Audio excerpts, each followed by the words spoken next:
Who knew after 20 years in real estate I'd have to make silly videos for Instagram and come out behind a tree?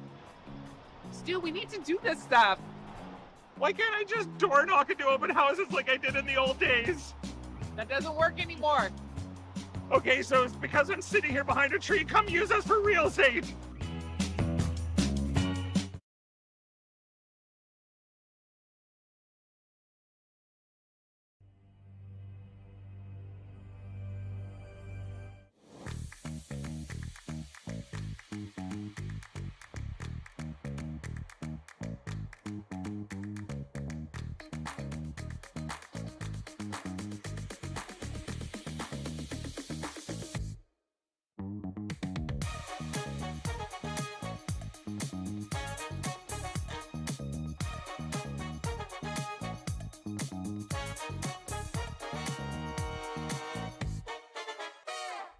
Faces around Lake Tahoe are legendary.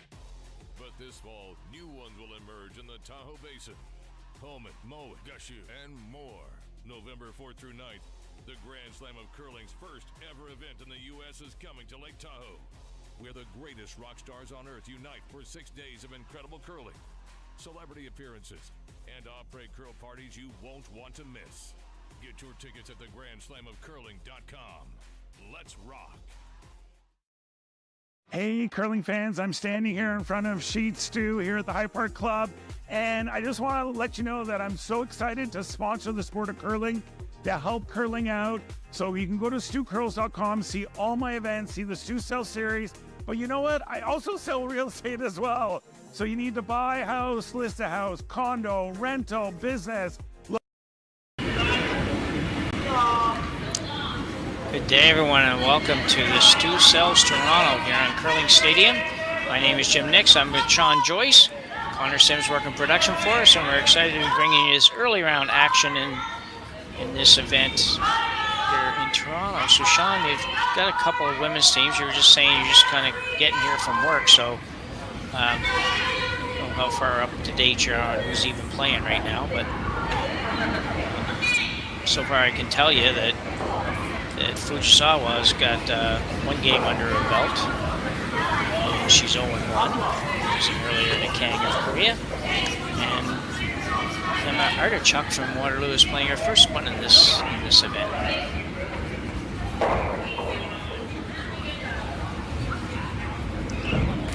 Just getting it going underway here, just a few minutes early, which is odd.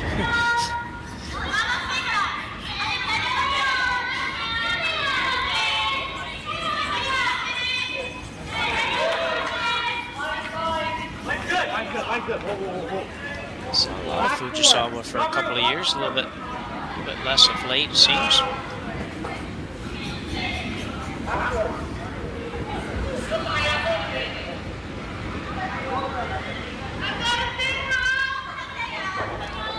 I'm not familiar with this team at all. It's the first time I've had. Yeah. Yeah, I did a game of theirs earlier or last year, I don't know which, must have been maybe earlier this year. I don't think they travel a lot. Both events they played this year were in Ontario. Didn't qualify in either one. Shorty Jenkins Spiel and Spiel in Kitchener-Waterloo earlier. That's the fun thing for us as the announcers when we get to do some of these events across the country. You get to see a few of the teams, like I said, that don't travel a lot, so they're playing the event just because it happens to be in their own region. And without that, we wouldn't get a chance to see them. Neither would a lot of the viewers at home. So this is a chance to see some of the teams that are up and coming in this country. Yeah, no, it's exciting. It's you realize there's a lot of good players out there that we aren't aware of yet also, so that's kind of good. So Artichuk with a couple of rocks in the house here. Yeah, that's a really nice shot. I mean, didn't get the blue all the way out, but look how well she got the two yellows separated. Almost got the one pushed behind the corner guard. Sitting two. Fujisawa with hammer here in the first end. Yeah. Really not looking like, I mean, those rocks are so spread out in the house. It's going to be tough to get back to a blank. So it changes your outset or your mindset right from the outset here in this end. The Fujisawa team's got to be thinking about trying to score 2 because it doesn't look like they're going to get back to the blank. Artichuk maybe figures she's got the chance to force here. She's still got that center guard. All it takes is one miss somewhere, and she's got a chance to come around and maybe set up a steal. That might be it, right? Yeah, he almost got it even bigger there because she just came really close to that guard. So it'll be interesting to see Artichuk call here. Yeah, I was wondering the same thing. Would she come around, or are you going to play the biter? The problem with playing the biter at the back, and granted it's the first game, I think you said, Artichuk, this is her first game of the event. You hit the one at the back, you're going to leave a double. And she's back to perhaps having a chance to make the play. You come around your center guard here, sit 2.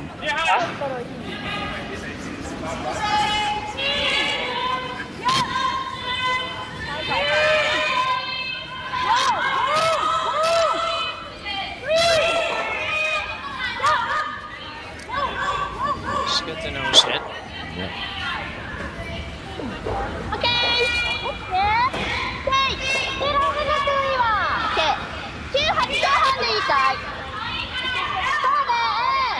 Sounds like we're getting a little bit of action off the ice for sure.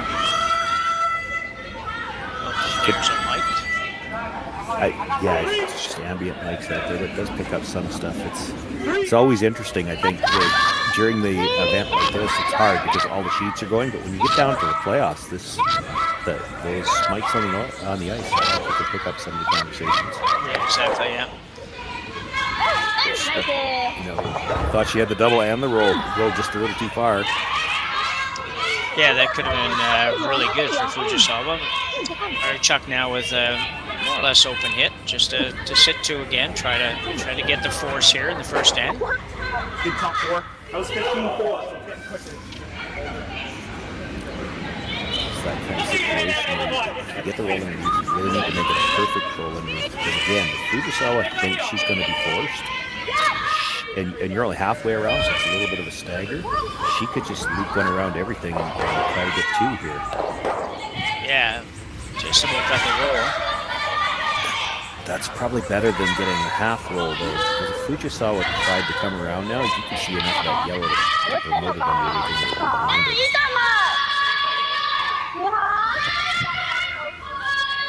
If she makes that hit and roll behind the corner, she's going to be close to making the other double, too. Yeah, really, that would be sweet if for this team they'd roll right behind the corner.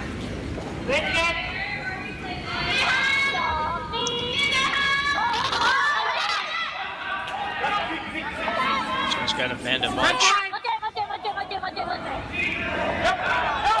She's not going to get enough to get it out.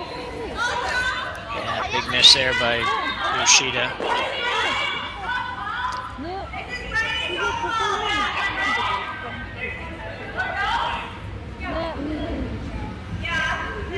Must have got that out pretty good, Sean. That went by there. Didn't really come even close to making solid contact there. Yeah, I would think either that or maybe a combination. Could have been too much more weight than what they had called as well. You have to think, I mean, if they were thinking at all about the double, you're only looking to hit about half and trying to hold the shooter, so you would have been looking to throw it pretty quiet. Yeah. Jamie Smith there for Artichuk. An outturn come around here. Try to keep this above the T line. Line looks great. Look at that girl. Yeah, very nice. You know, and key that she got it that deep too. You put that full 8 foot, and there's a double off the one in the front 12. You've got to be that deep so that it becomes a really thin double. Now you've got to go after shot. It's a much more delicate shot. Yeah, she can't see very much of that.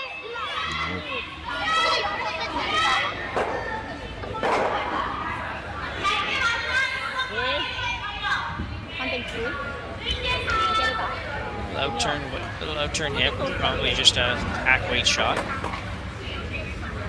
10-5. 10-5 on the line. Yeah. But she wants to get right to the nose, and it's not critical to get the yellow all the way out, but she wants to stay dead buried. You want to make the shot, the return shot, difficult for the Artichuk team.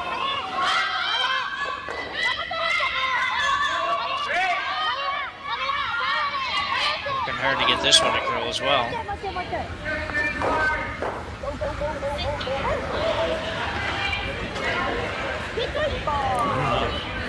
Weight was okay, didn't get the curl. Yeah, I'm with you on that. I think it was probably just what the weight she was looking for, but never really came close to getting over there. Overthrow it. She didn't get it all the way through, which she didn't have to. She gets to the nose.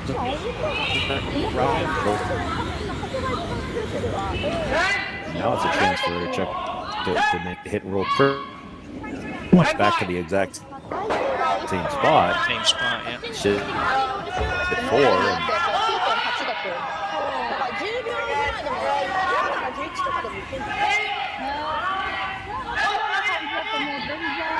So I'm Artichuk with her first one here in the first end. Said first shot of the spiel for her. So she said they do have practice and would have a little bit of time at the start to get used to it. She throws it well. Working hard on this, trying to hold it there. Curling a bit, we'll get a piece. Things around, so if numbers are any good to you, so they've got numbers, but yeah. I'm not sure good enough to make sure there's no chance for a blank here. Fujisawa still has 2 rocks left.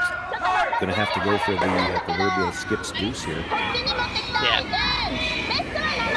Have you been, this is the first game I've done from this event too, Jim. Is this your first game as well? Yeah, it is, Jen. I got others this morning. Okay. I was going to ask you, but I won't put you on the spot because you won't know any better than I how much finish she's going to get here. The draw coming in looked like it finished nice, but they sure don't have a lot of ice to make this draw. I'm just wondering if could she overcurl the guard and get towards that back yellow. I think she probably can. A few of us this year. Yeah. It doesn't look like they're taking a lot of ice.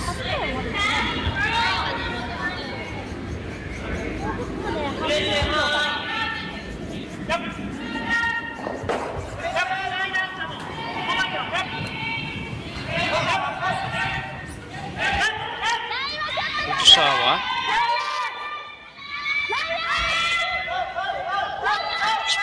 Expect her to be fairly close on this, just historically watching her play, it seems like these are the kinds of shots she excels at. Panic.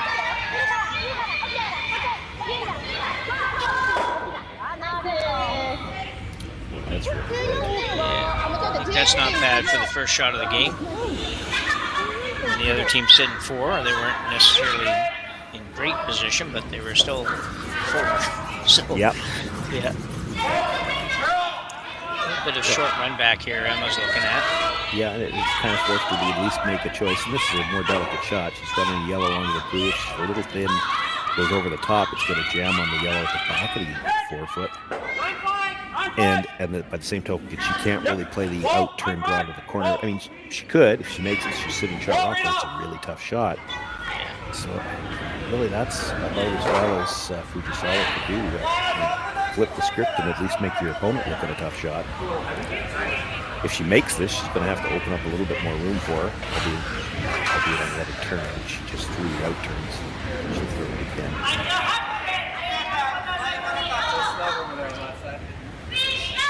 She's sure planning on throwing this with a little bit of weight. She basically needs to hit exactly where the broom is.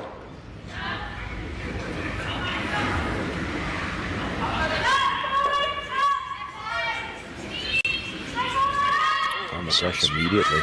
Yeah, that's not necessarily a good sign. Gotta stay a sliver high. No, she's not going to get that one. Just no ice, I think, Sean. Just needed a little bit of ice to work with there. Yeah, perhaps. Or throw it really harder. A lot harder, one of the two. She made it off the roll in. She made it ever so slightly tougher because she's got a little bit more of the 4 foot. But there's definitely room for Fujisawa to come to her own stone. Yeah, she got that pretty much identical shot, with the exception of maybe just a couple more inches of ice.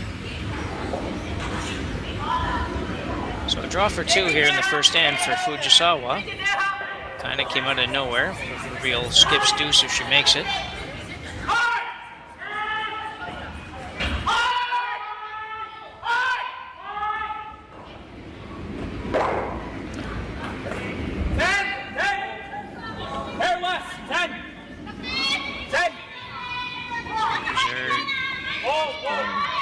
Steady here, not going hard, but looks pretty good. They can get it there, and they can. So very nicely done by Fujisawa. She'll pick up a deuce here in the first end, taking an early 2-0 lead here at the Stu Sells Toronto. We'll be back with you right after the break. We are here at the RBC Bloor West Village branch, and I'm here with two of their best mortgage brokers, Keith Joel and Dave Thompson. RBC has been an amazing sponsor of my curling season for about 10 years. And Keith, why is it so important to be involved in the community and sponsor youth sports? First of all, Stuart, it's been a fantastic 10 years. I'm so happy to be involved, and so is RBC. We enjoy being out there, meeting all the curlers, and having a lot of fun along the way. So thanks for that. I just want to say I'm with you. I'm a big supporter of the community, and I just want to let everyone know all my mortgages with RBC, all my accounts are with RBC. It's an amazing bank. These are great mortgage brokers. So look, go to rbc.com and come into the Bloor West Village branch and visit these great guys. Hey Ben, what's the Aztec Safety online e-learning website again? Yeah, that would be aztecsafety.com. Fire extinguisher and firefighting, we'll send that one to Paul. Ah, now here's a course I should probably take. Conflict resolution. Power line safety. Yeah, I thought it might help me with my line calls. Did you know this Aztec website has over 100 safety courses? Jeez. Aztec Safety online course. Ground disturbance. Could have used that a few seconds ago.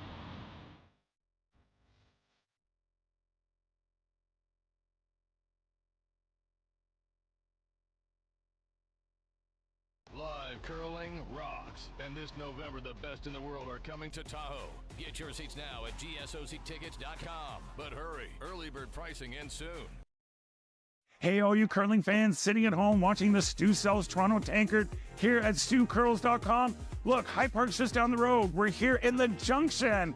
If you bring the map card with you, come to Caribou Gifts and start your Christmas shopping early and get some great gifts for the family.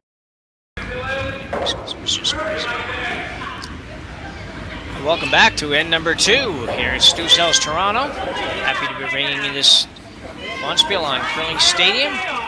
Jim Nixon, Sean Joyce, Connor Sims on production, and we are back for end number 2 with Fujisawa manufacturing a pretty nice skip deuce there, Sean, in the first end. Yeah, it was outstanding draw in the first one, and you and I, our first look at the ice, so fantastic late curl because she didn't have a ton of ice just to get by the guard.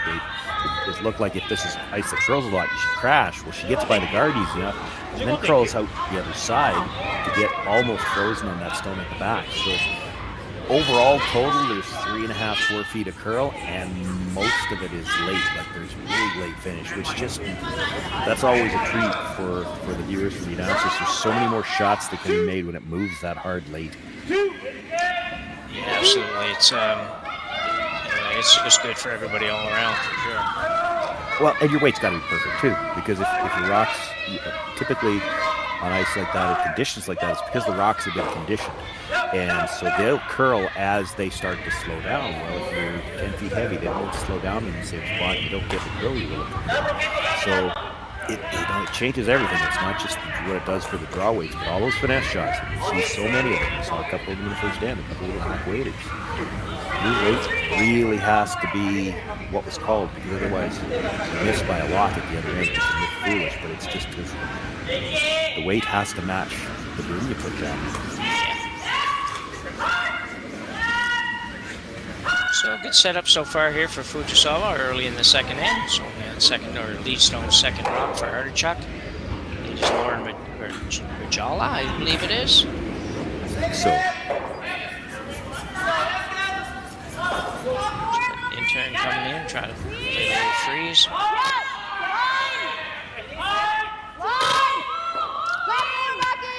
These are the shots that became a little bit more touchy when they added the no tick zone. Yeah. I've talked about it now. I mean, air before. I don't remember whether I put it with you, Jim, or not, but I know as a skip, these are the ones you used to tight ice, and you just figured, well, if it crashes the guard, so be it. You can't do that anymore. You have to play these shots with a lot more precision. That was a very nice shot.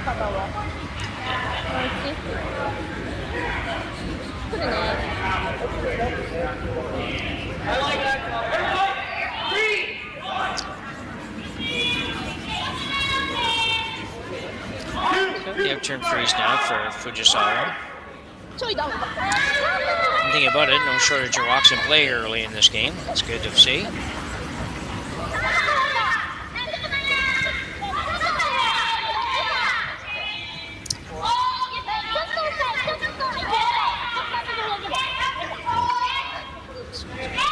Short.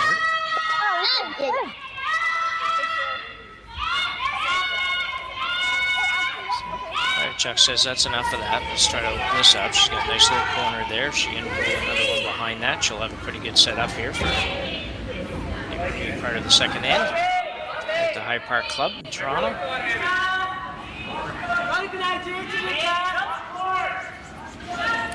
2014 here on this side, I believe, if I counted them correctly. Playing in 6 pools of 4.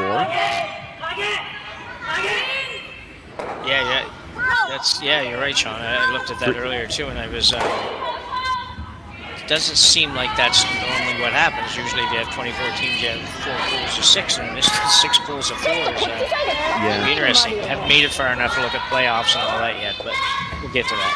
Well, certainly probably too many games if they were looking at 6 pools, but what I was looking at when I looked at it and I double checked it already, it looks like they're playing a 3-game round robin against the teams in their own pool. Sometimes when you want to get a 4th game, they'll play, one pool will play against their entire 4 games against a different pool, and that's how they'll work that out.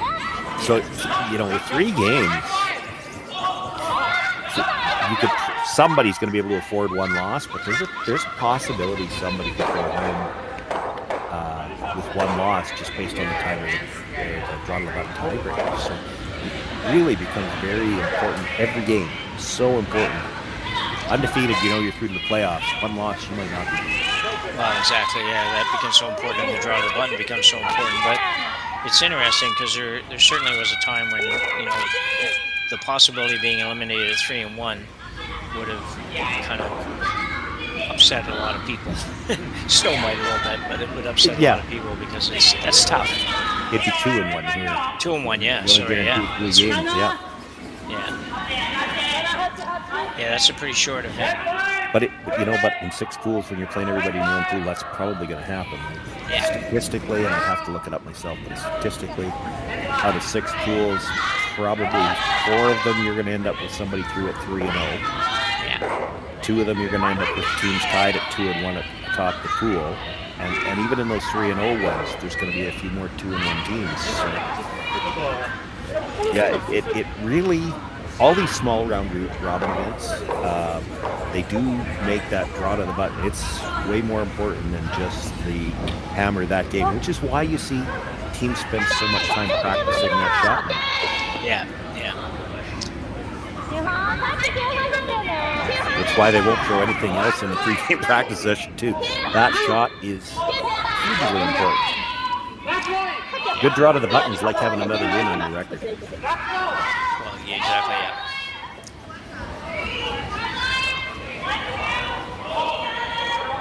Works well for this spiel, timing-wise, at least for this year too, with basically all of the top-end Canadian teams are playing in the points bet.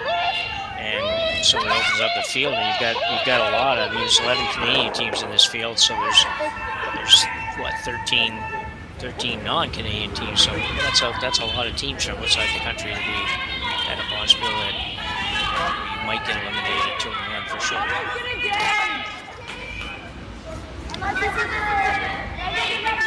Artichuk now looking at the decision here. Sure, she's going to play like a hack white shot. What do you like here, Sean? I didn't mind her first call where she just looked at hitting the top ones. You heard her, I could hear her say, and you did confirm during the break that she was explaining that for viewers. The mics that you hear are actually player mics. So it's not just Anthony. That's why we're picking her up. So she thought the double would go back on the yellow, and it looks like it might. It really depends on how thick you hit the second. So she's going to go after the shot rock, but she talked about just hitting the top one and rolling in front of the shot rock, and I kind of like that. Yeah, I'm with you on that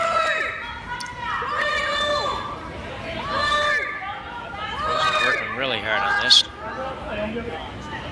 So by the top one, she's going to hit it anyway, but she'll roll out.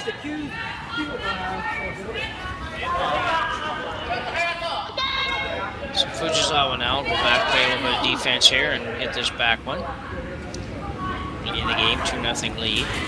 So be getting into too much here.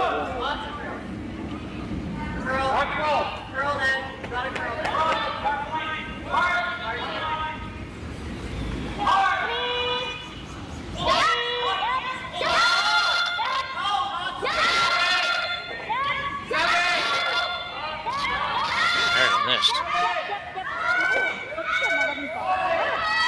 Hold it, I can't tell yet. No, it will roll out. So a little bit of a break for Artichuk. Takes a potential force, makes it a little bit tougher.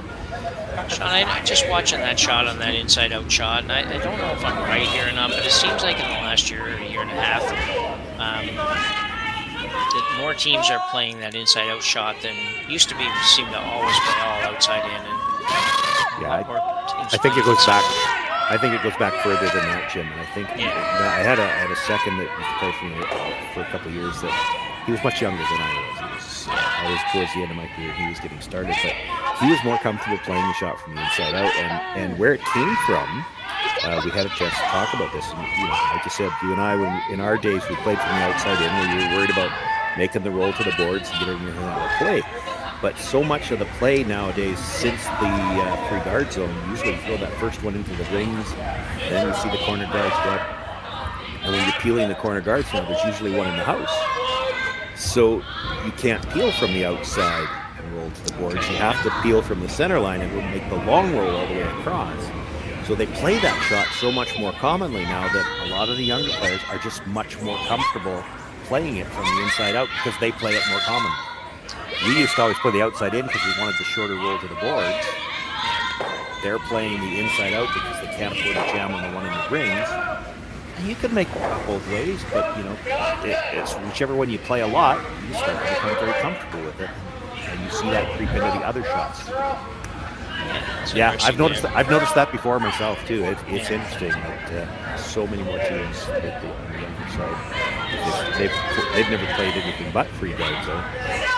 They've gotten used to playing those hits from the inside out.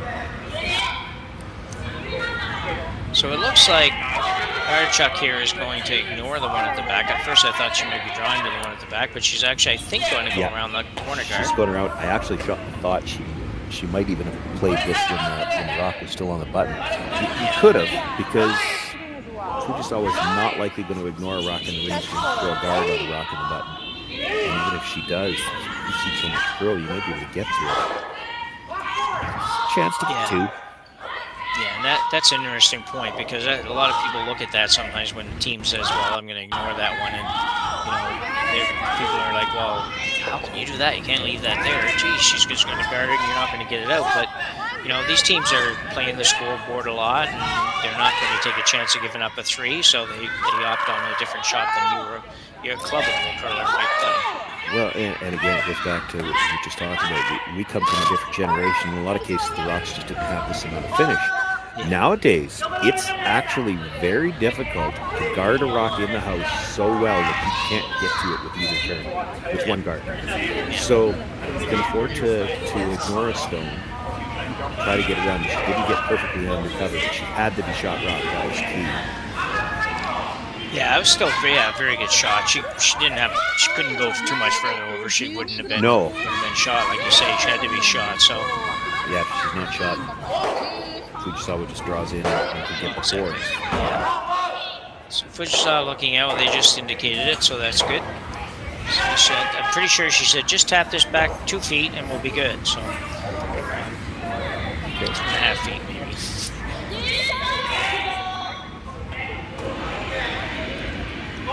Fujisawa will try to be just backline. Just backline. She's going to move this. She'd probably like to move it out, but she doesn't really have to. She just moves it even just to be number 1-2. She's probably okay. Yeah, she's 6'2", she's got the force. Even if she just freezes to the corner, but she's probably got the force. But that's a very precise shot.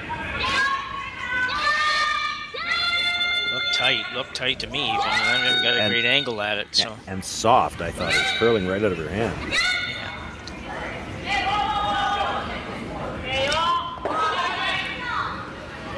I'm going to try to get this on the rings at least.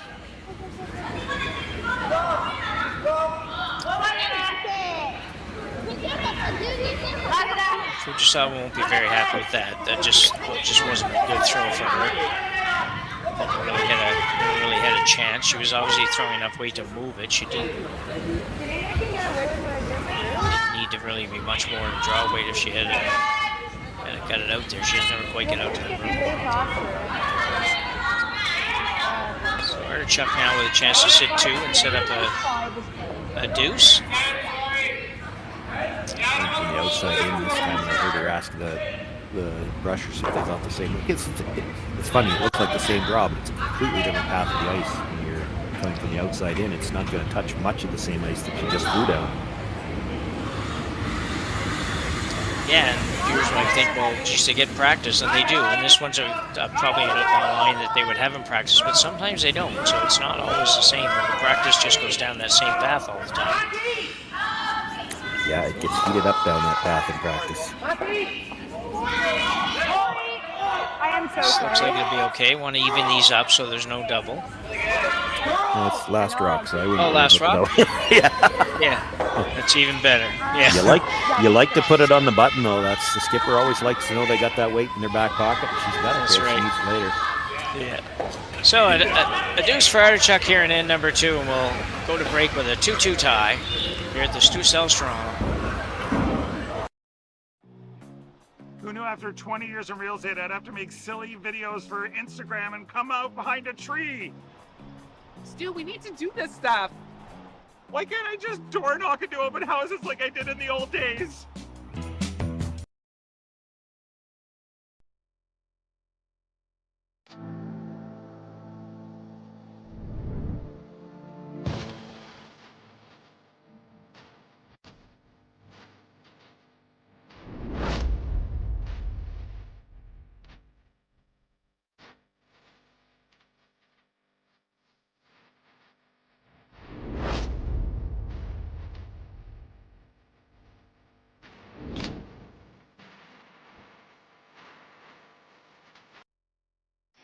The 2025-2026 Grand Slam of Curling schedule is out, with big events happening all over Canada, like the Masters heading to London in September, the Tour Challenge from Nisku this October, the Canadian Open from Saskatoon in December, and the Players' Championship from Steinbeck coming in January.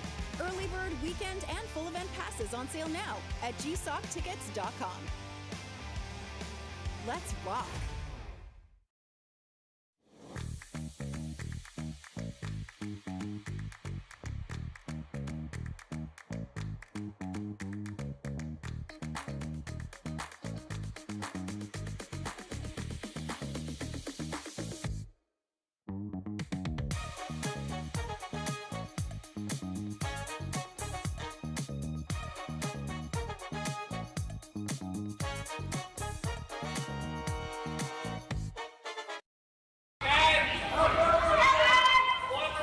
So we are now back for end number 3. Early round action here at the Stu Cells Toronto. 2-2 tie for Artichuk and Fujisawa. Both skips kind of getting a deuce a little bit on their own the last couple of ends. So lots of rocks and play shots. Should be, looks like they're going to keep that pattern going, which is always good for us. Yeah, granted it's early and it's early in the event for these teams too, but it's something to watch for as well. You see 2 draws here in this end. Both came up just a little bit short of what the teams intended. You do find every once in a while you find a rink where one direction is quite the same speed as the other. Don't know if that's the case here, but I just thought it was curious that they weren't bad, but both of them were about 5 feet short of what they had in mind. Here's another one that's not quite going to have the legs to get where they wanted to. They'll bury it. Sneak it by, but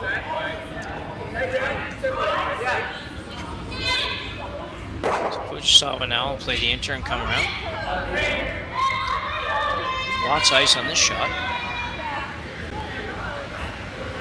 5 feet almost, so it's a pretty big curl.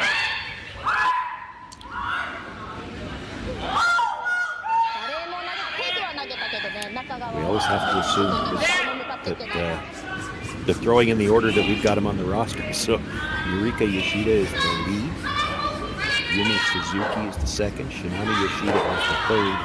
And Satsuki Fujisawa in the house, the skip. And we pretty much have to do the same thing with the Artichuk team because we don't really know them either, although I did see Rajala's name on the back of her jersey, so we know which one she is. Yes, yeah.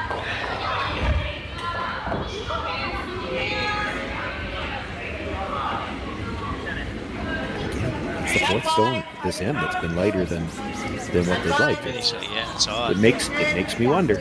We're just a little heavier going away, and you know that happens all the time. The speed will be consistent, but it becomes an important skill to be able to identify that. It's a little bit different going on there. You'll have your draw weight in the second end, and you'll be just must have been light on that. Must have been light on that. No, you needed just a little bit more. That's the issue. So Evelyn Robert, I believe, is the second. Lauren Rajali, the lead, is on the right. Jamie Smith is the third. And Artichuk in the house, the skip. The other thing when you try to introduce players like that is every once in a while, it's not the skip, it's actually in the house. Or the fourth thrower isn't actually the one in the house. Yeah.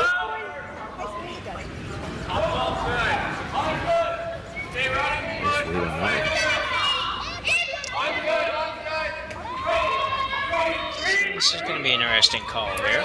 Yeah, I don't mind what she's looking at. I mean, the middle is getting awfully plugged up when you've got last rocket. And she's got a couple of good options with this. You make the run straight back. You're great. If you're a little on the high side, you could go blue onto blue. You might actually spill both blues into the rings.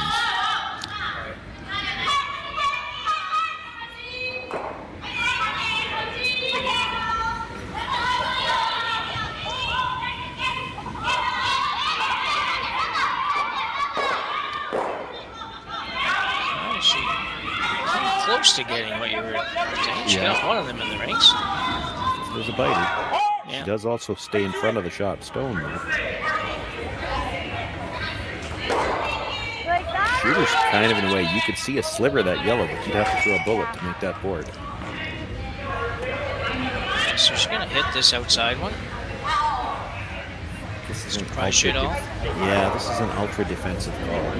Yeah, I think so too.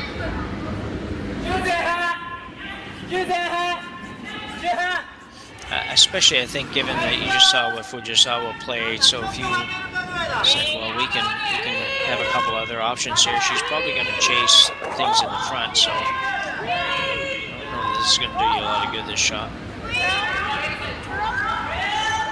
Gives you 2 rocks in the house, I guess, so.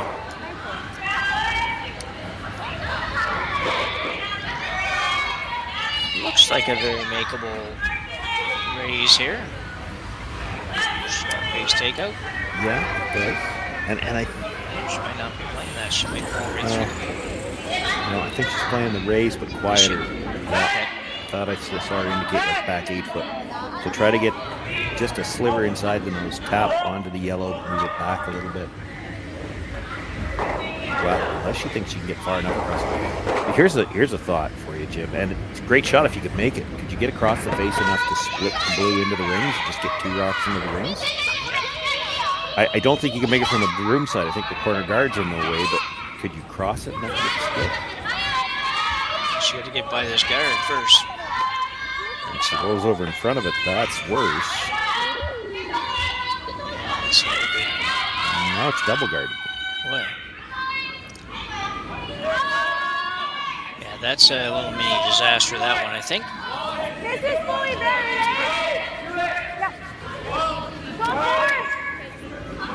Just a bit. because I wasn't thinking it was. I figured they could see part of that, but Yeah, the camera's not quite on the center line though. Still. That's usually when you call down to the other end as the skip and you ask the lead, how much can you see? That's where the lead stands to tell you. You can see half. Yeah. Yeah.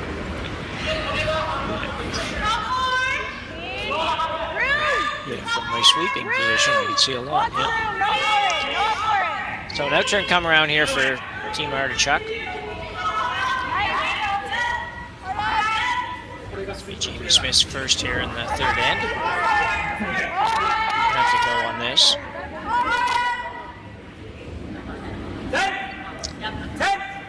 Just the rock that came up short, Sean. It's not a bad result, but not exactly where she was trying to go.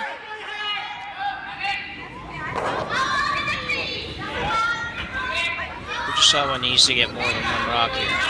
Yeah, and she's the potential, the better potential for an outcome is to play blue on the blue. It's a tougher shot. It's the one she's settled on. It's another one of those ones where you've got options too, right? Yeah. As long as you make contact with the second blue, there's a lot of yellow shrapnel it could run into. So a little bit. Yeah, but there's that yellow shrapnel though. Yeah, sitting number 2. Your number 2 is well behind the guard, so I'm pretty sure it's number 2. No, our overhead is a bit deceiving. I wasn't prepared to call it just because I can't quite see the edge of the yellow rock on the overhead shot. So, but I would agree, from the overhead it looks like it should be the blue. Oh, there we go. That yellow's further in than we thought. Yeah. Further in than it kind of looks from the overhead again. Half the rock is cut off.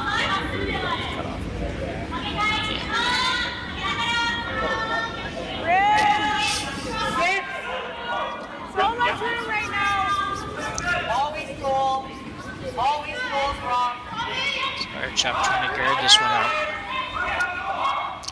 Yeah, kind of that Christmas tree guard. I think they were looking to come in as well. You got to get a piece under. You leave her double. You let her out.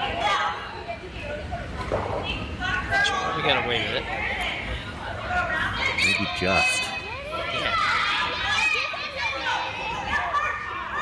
Quiet weight come tighter by the guard. You could probably get pretty close to the nose of this, kill the back one.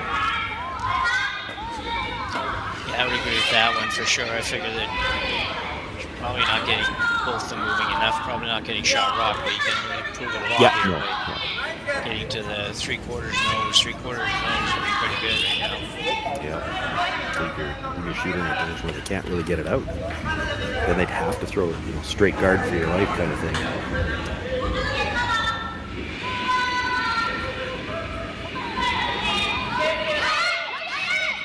Might not get the back one out. They're calling light. And it's still got a ton of room. Don't think it's that bad. I think her weight's fine. Just not enough. Haven't really had a great feel for the ice weight combination in this game. They've had 3 or 4 shots that are along like that where they just never really get close to. Yeah. But realistically, they tapped that to where Artichuk would have liked the draw to be in the first place. Yeah, maybe not exactly, quite that deep, but the line, like she's got the Christmas tree line. Yeah, that's perfect. There's no real good escape here for Fujisawa right now. She's got an out-turn draw around all that the button, but man, that's you got to be. You have to be careful. You have to be careful with this draw. You don't want to leave. Again, you hang one out, you leave her triple. She's out at the end. And they looked about coming the other way. Same problem the other way. Like you could be 10 feet short on this, and you don't hurt yourself. Yeah. 3 inches heavy, and you bounce off. They might all fly. Yeah, that would be disaster. It's one of those that you throw it and that happens, and you're like, well, if we didn't throw it, we would have been in good shape. Yeah, better off if we don't throw it. Yeah, this could be straight guard. You'd be fine. In fact, skip, so you're always trying to make everything, but it'd be one of those ones where you'd almost like to just, I'll throw this as a tight guard. If the line's perfect, we'll try to sweep it in far enough to sit fourth. Yeah, I think that's the approach on this.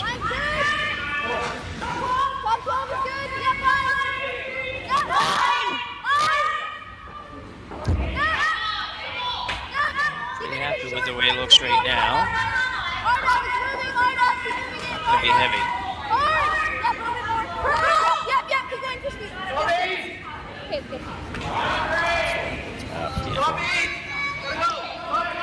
Fujisawa going to play this out-turn draw. This would be a significantly tougher skip deuce than what she had in the first hit. Yeah. Yeah. Even if you make the first one, I don't know how you got room for a second one. I was going to say, tough enough to make a skip single here.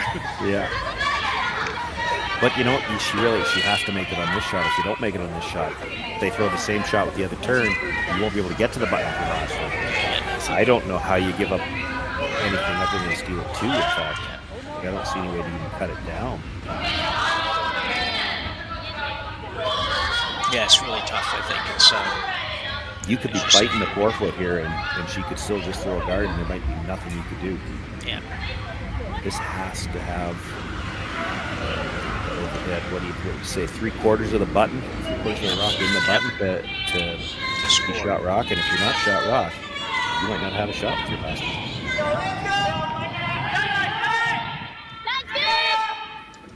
It's a really tough shot here for Satsuki Fujisawa. Trying to get a piece of the button. Well, trying to get more than a piece of the button. Trying to get a 3/4 of a rock on the button. Going hard to get it by everything. By the high one. By the tight one. Now will it stop? Just touched that rock on the way by. I think the yellow's still shot.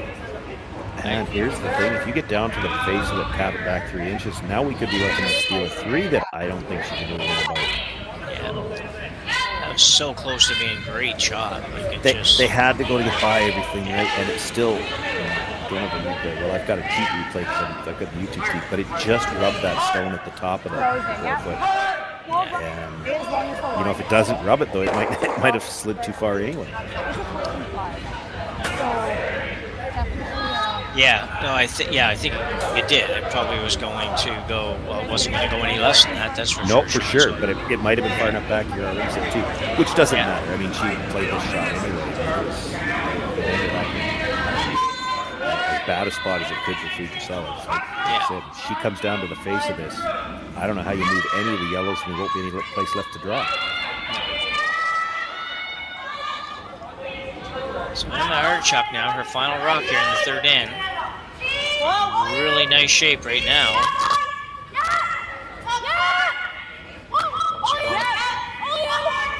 Looks like a ton more room. Yeah, I was thinking the same thing.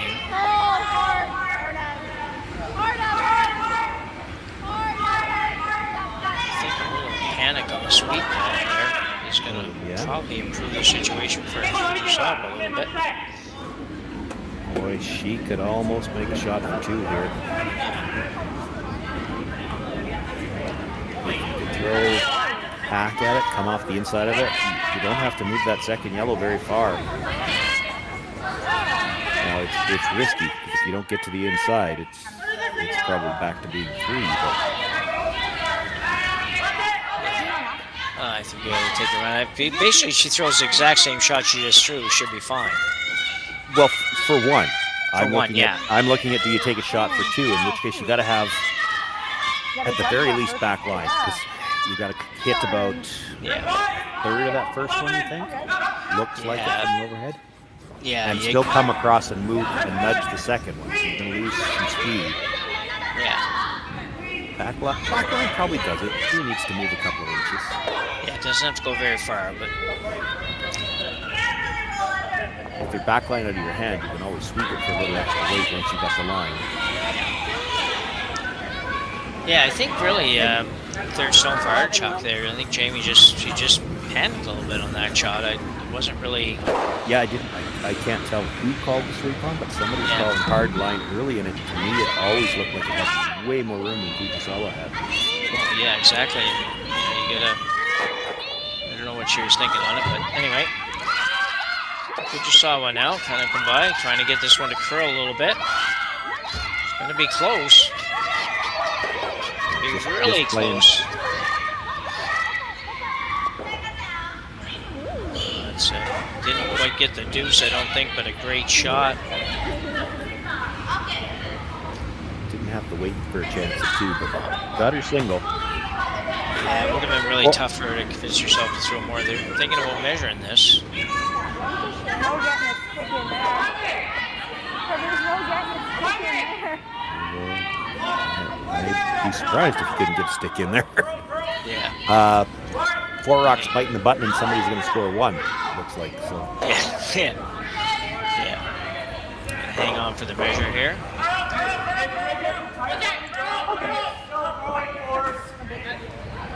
Just while they're getting ready here, Sean, you think about this event and you think Stu Sells, and certainly in the eastern part of the country for sure, Stu Sankey is a huge promoter of curling, certainly Ontario East, and he sponsors a number of events. It's just amazing how many events have Stu Sells moniker with them. So this is interesting to look at this one, because I thought they said 1 for sure. But the 2 they're measuring are actually the ones she just threw in the one at the side. Now, again, the camera is not directly over the pinhead, so that makes it a little tougher for us to tell too. But yeah, if this is a measure for 2, then that one at the back is shot rock. That would be weird.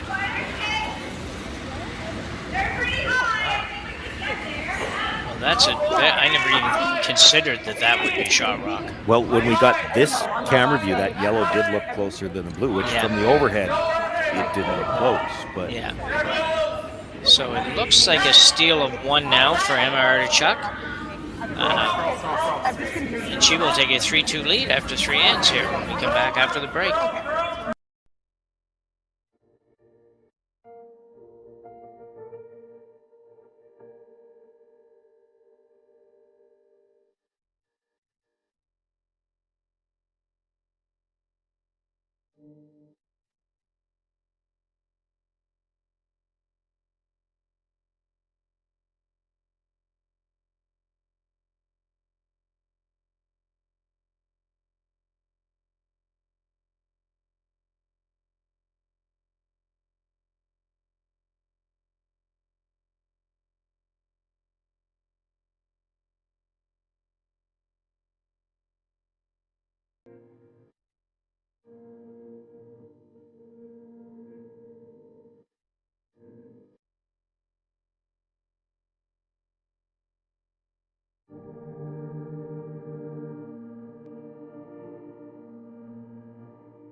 Curling rocks. And this November, the best in the world are coming to Tahoe. Get your seats now at gsoctickets.com. But hurry, early bird pricing ends soon.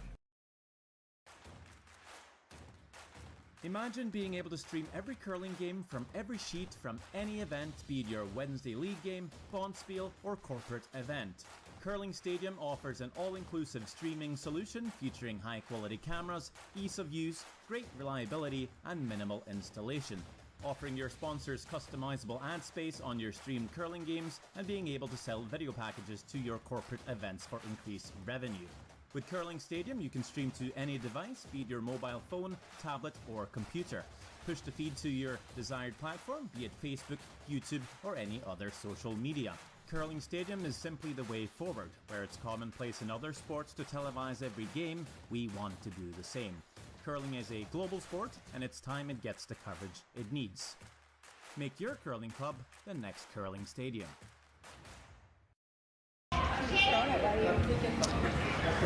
And we are back for 4th end action here at the Stu Sells Toronto. Watching on Curling Stadium Toronto this weekend with Jim Nix and Sean Joyce, bringing you this one. Early round action in the round robin part of this bonspiel, and that one fooled us a little bit, Sean. But well, it fooled us a lot. We better, explain that to everybody at home, because it certainly looked like they were measuring the 2 at the top of the button for 1. No, the rock at the back of the button that we thought was 3rd shot was shot. That was the one that they said was 1 for sure. They were measuring for 2nd, and it was the yellow that won the measurement. And so you and I went during the break and looked at the camera views. And you can tell that the camera here is not directly over the button. It's actually towards the front of the house. So when we're trying to judge front and back, we've got shot rock from our overhead. The view is going to be deceiving. You got to listen to the players, because hopefully they'll tell us who's got shot rock. This camera position at this end looks like it's a lot closer to the center line, because if you look at that rock that was just thrown from the overhead view, we can see pretty much a uniform amount of granite around the handle. But at the other end, you can see more of the granite around the handle on the front edge of the house.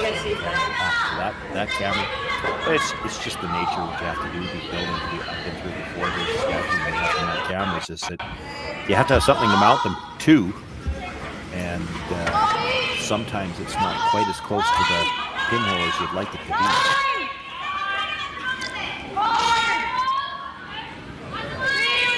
Around here for Artichuk.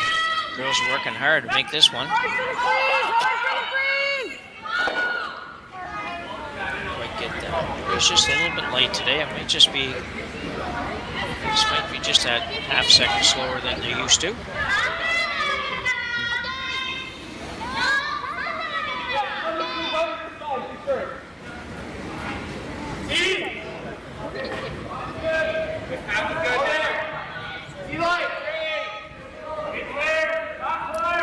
This will be the fifth stone of the end, and then Artichuk will have the choice to open up the middle a little bit if she'd like.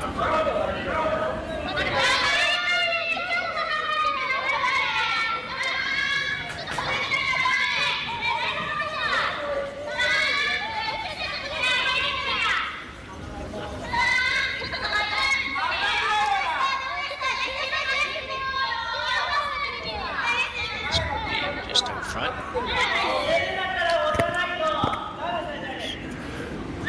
So I think now she has to try to clean up the front a bit, but how do you get more than two of them?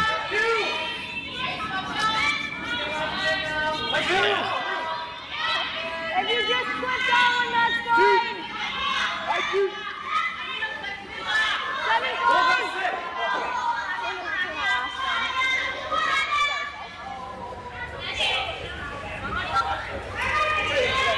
7 Artichuk gonna play her own onto the blue if she can make that.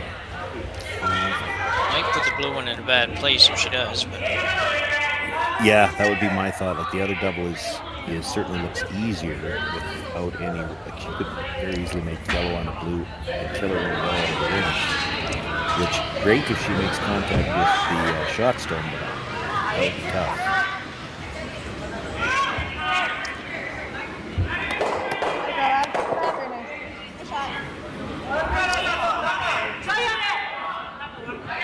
pretty good. They asked for 7.5. I'd say that was probably about that. So anyway, lots of time everything else. I got exactly what I said. If you get that one in the range, it could work out great. It did. So now it's, you've kind of put the onus on Fujisawa team to make a decision. It looks like she's going to play the run back when you're playing guards off the center here. This is not the way you'd like to play without last rock, but what else can you do with that yellow one in the position it's in?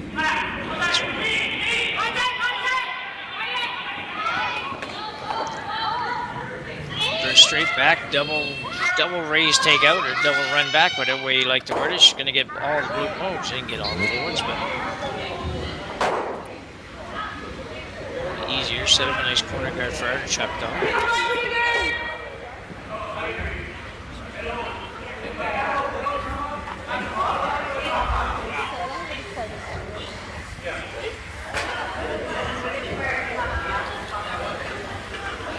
I gave him more, but we're trying to cross center, right?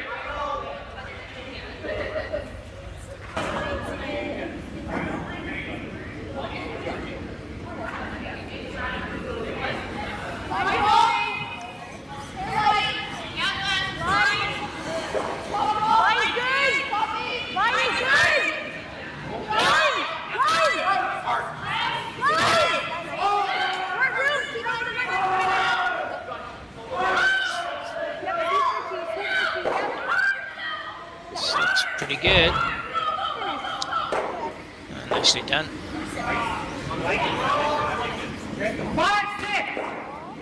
I'd like it just a little bit deeper. I mean, this still has to be made, but the angle is such that if she plays the blue back, you could get the blue and kill both yellows. You know, if that blue in the 12-foot wasn't there, you'd look at this and say, well, that's a pretty good angle for a double. Yeah, agree.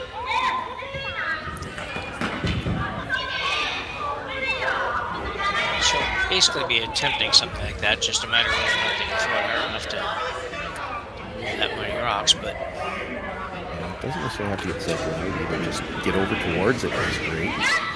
And, you know, if it over curls just a sliver and you go straight back and leave the two blues in the middle, that's pretty good too. So she's got options here.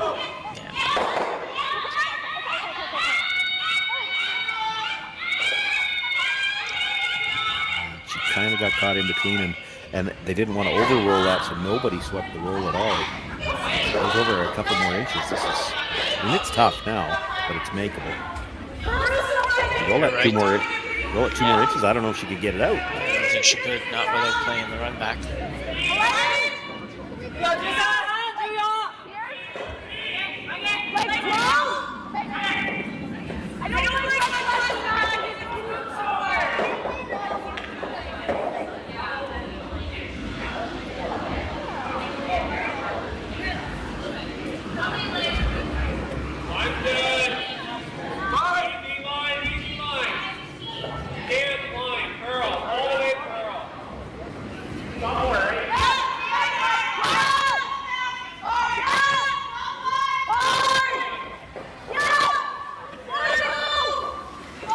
This one. You can sneak it by. Looks like she might get a buy.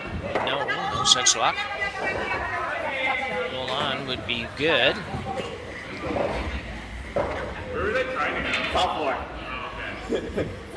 Not a great result for the Artichuk squad.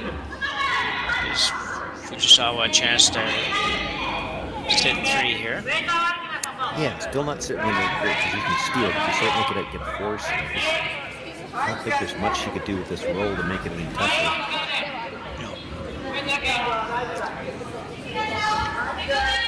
So you're probably better off to hit this right on the nose. You roll half underneath the other blue, you actually could leave her the chance to take a double and you roll across behind cover.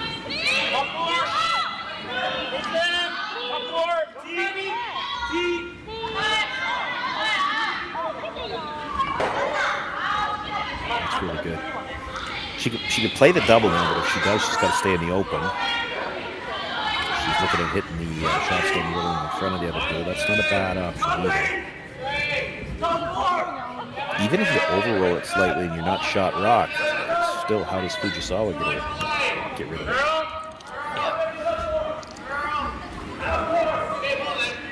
Yeah, she might not even try. She might come around just try to come around the guard. She might, or late enough in the end, go for the force by sitting 2, yeah.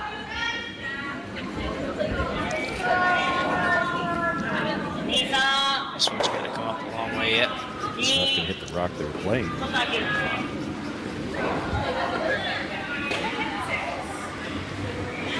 So yeah, not real happy with that. I assume she must have got a little bit outside. I think we've seen those shots today. They'll be outside. You're not getting them back. So Fujisawa with the takeout. I'm greedy here from Fujisawa a little bit. You want to come off that yellow, come across the top of your blue, move it back a little bit, and spin up. You'll still leave them more or less lined up, but you can get a little bit of separation between them where it makes the next shot a little tougher. Plus, you really get a piece of the forefoot. If you ever get a mistake, you're guarding the rock that might have a chance to steal.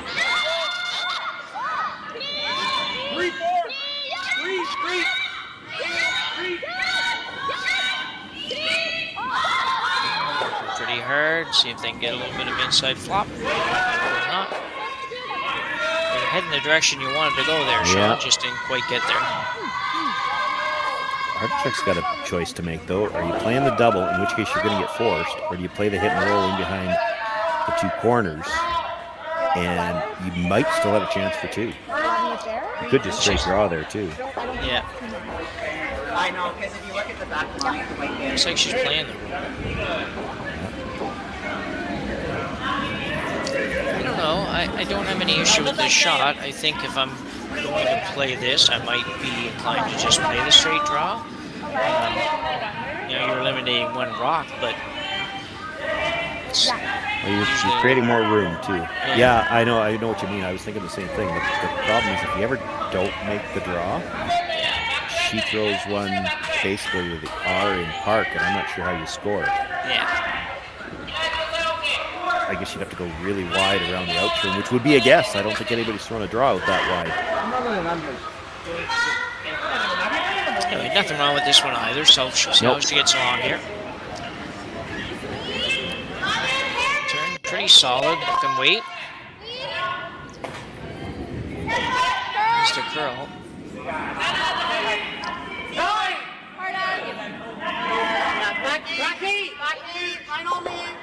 It's not going to do a lot. It opens up a little more room for her last draw. That's about it.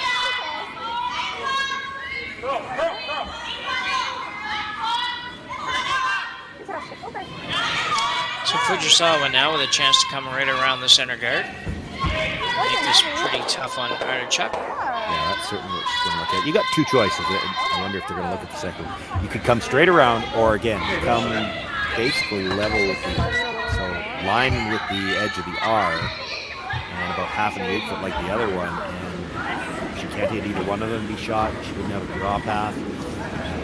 That's a pretty precise draw, though. Try to put it on a spot that small. They should know the path for the come around here. We know it's there. But movement on the draw, like she doesn't even have to get, I don't think, Jim. She doesn't even have to get that tight by the one in the 12 foot. But she could still be fully on the other side of center as she comes by it and still dead bury it, I think. Yeah, I think you're right.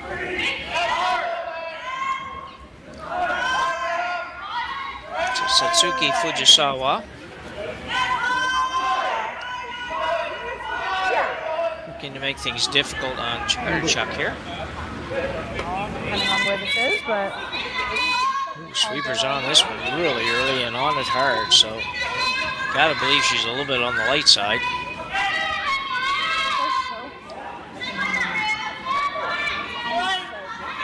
Going hard, it looks like they might do the job. Actually need to get some curl now. Yeah, well, they had to jump it early, so they held the line.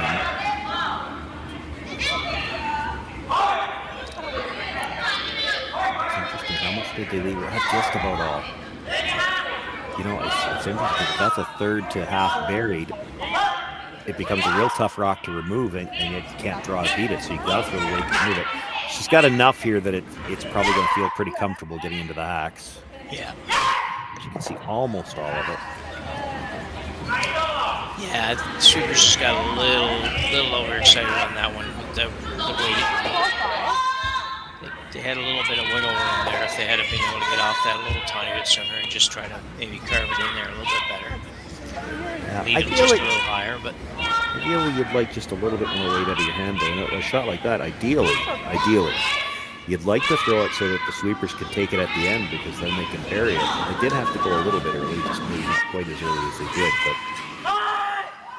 still, it's a pretty good shot, and it's forced a tougher shot from Emma Artichuk here. oh, for sure. Yeah. So a big shot here for Artichuk. Fourth end, last rock in the fourth end. Working hard on it. That rock at the top 12, she's got to get by. She's got to stay just to that side of center. Really close, really close. Whoa, great sweeping. They just sneak it by for a single here to tie this one up. We're going to see the replay here. Yeah, I don't think they really needed to go for the roll underneath like this, but... Yeah, they're like me. They forgot that the end was over. Got the perfect roll buried with the last one. Yeah. You see this coming in. Evelyn Robert on the brush. Yeah. If that's rough, it's probably 3. Yeah, I think you're right. So we end up with a 3-3 tie here after 4 ends, and we'll be back right after the break. For over 20 years, the Sandra Schmirler Foundation has granted more than $9 million to hospitals across Canada for life-saving equipment for premature and critically ill babies. In the past 4 years alone, $4 million has been granted thanks to the curling community's incredible generosity. the need continues year-round, and with your help, we can ensure every baby has the chance to grow up and become a champion, just like Sandra.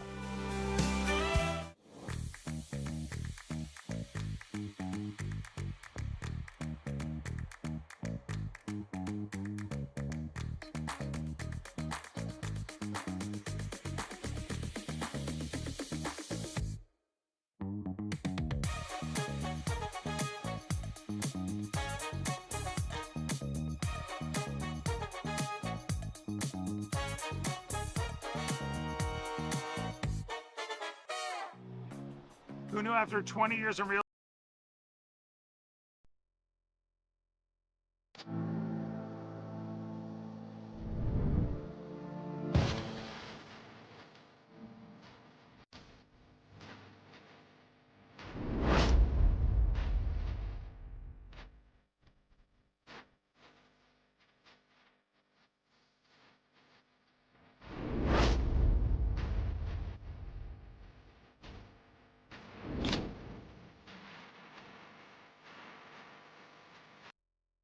Welcome to the RockShop.net, the official store for the Grand Slam of curling.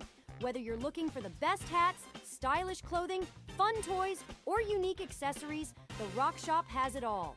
Shop online anytime at the RockShop.net for exclusive Grand Slam of curling gear, or come see us in person at your next event. The RockShop.net, where fans find their favorite curling gear. So we're back. So Sean, after a great shot by Emma Artichuk with a lot of help from this Evelyn Robert and getting that one by to tie this one up in the last game. We're going to have one more look at it. Maybe they're still just coming in. Yeah, had to jump it right out of her hand. I don't know whether she was a little tight. We're not in a position to see that, but it was curling early. And had to get by this rock. You're about to see it come into view in the 12 with there. And boy, I've seen it 5 times now, and I'm still not sure. Yeah, still not sure that happened. Yeah. It was tight. Anyway, yeah, it really was. It was a great shot, and everybody had a lot to do with that one, except for the one sweeper that had the luxury of just cheering on Robert coming down the sheet. Sometimes that happens. So I'll tell you what, when I'm sweeping now, I love being that sweeper. Yeah. My only job is cheerleader. Yeah. Yeah, and some teams you get that job no matter what, no matter who's sweeping or what the shot is. They just keep moving you to the other side. So anyway. My own team, when I'm skipping, I'm not sure they'd give me a broom if they're going to need something to aim at. Yeah. So we're 4 or 5 rocks in here. The 5th end. Good game's been some good shots and been just enough misses to kind of keep it interesting as well, but the skips have been in some trouble, definitely, for sure. Well, that tends to happen when you play with enough rocks in play, and sometimes the skips are going to have not a lot left to shoot at. Yeah. This end looks like it might be a little bit more open with that rollout on the last one. We're now at the 6th going to the end, so Fujisawa with a chance to try to play this through for the blank, and you can certainly imagine in an 8-end game, a lot of these teams will be thinking in the 5th end, Fifth end, we've tied up. We've got last rock. If we could ever blank this end, it's 2 hammers to 1. Yeah, that would definitely be the game plan here, and you can tell that by the fact that the shot they played there, they're hoping to be able to do that.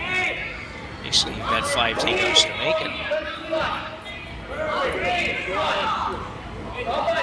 Without nose hitting something or missing something, then you should be able to have a pretty good shot at blanking this end.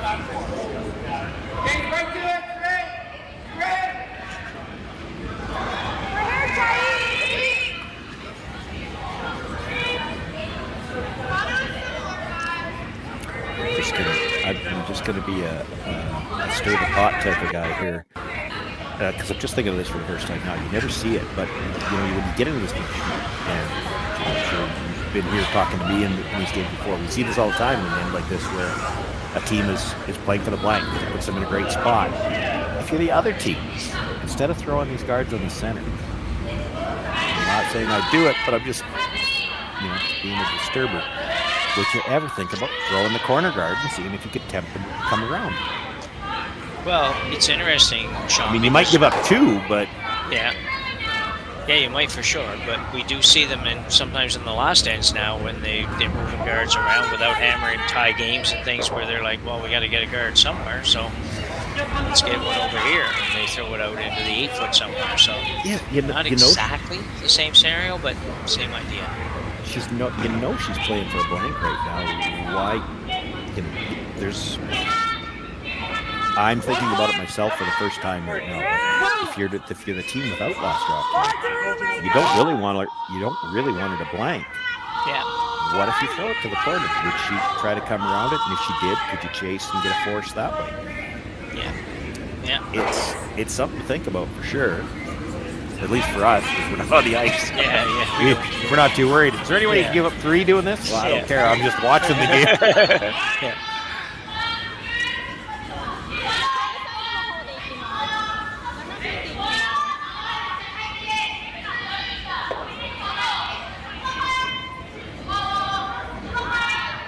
So one more appeal attempt. This one by third Shinami Yoshida. She will get enough. You're going to throw the corner guard and try to get her to change her game plan. This would be the shot to do it. She's got 3 left. Right? You do it here, and you might convince him to draw. Yeah, I suppose. I mean, there's a risk you can give up 2. But if you get the blank here, you give up 2 and 6. You're in worse shape than if you give up 2 here and get the hammer back at 6.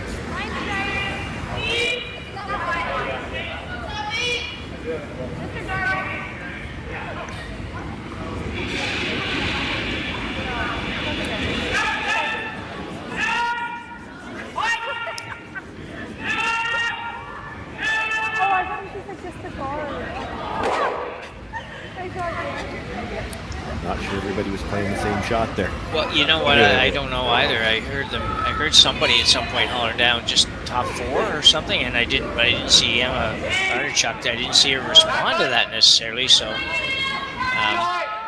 yeah.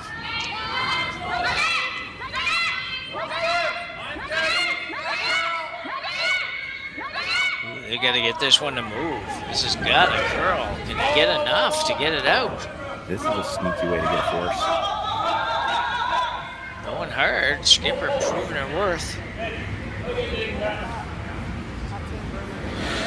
Wow, that was close to changing things a little bit. You know, it's hanging on in enough of a spot, though, that I think if you ever jammed on it, you'd be in the rings now.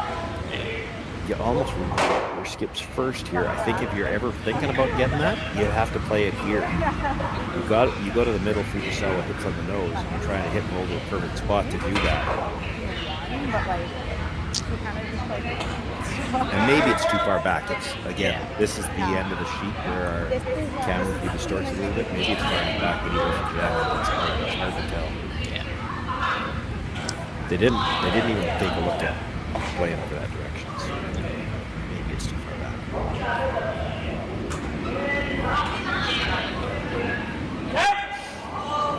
Line 5! Close! Line 5! So Artichuk with another draw. This one into the rings. On purpose. Yeah.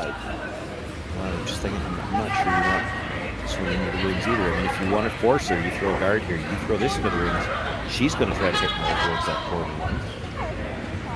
Now they kept it far enough to that second inside shoot. There's a good it's far enough out. I mean, you'd have to jam it at a real bad angle to make the rings.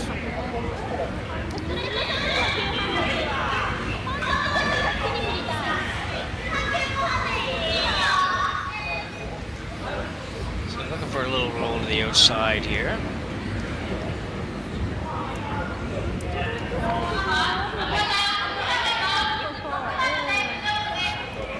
It's the first end we've had like this with so little action.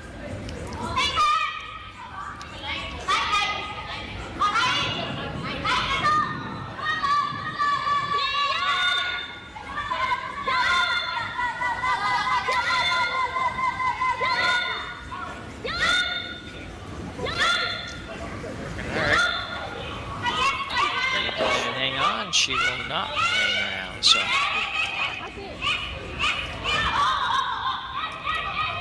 Well, know which one's easier to get a jam in front of.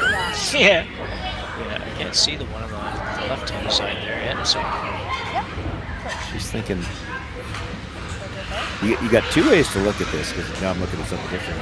You could try to get. I think it rolled out. Yeah, that was odd. Just trying to. Yeah, they were playing the freeze to it initially, and then Fujisawa team came by and.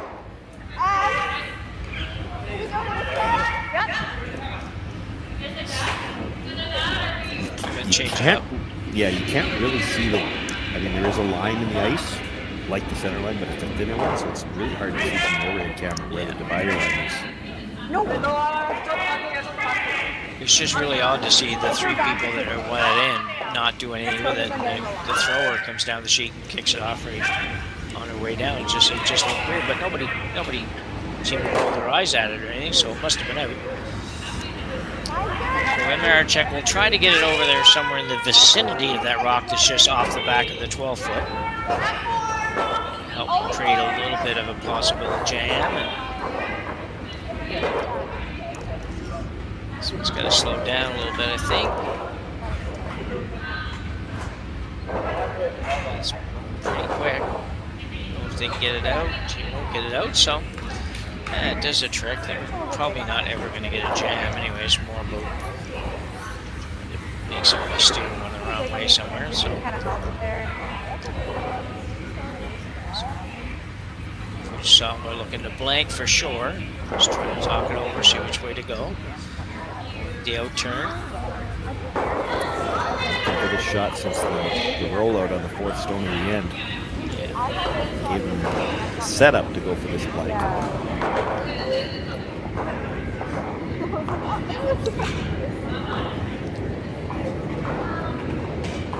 It'd be hard to have this one curl up a little too much on you, though.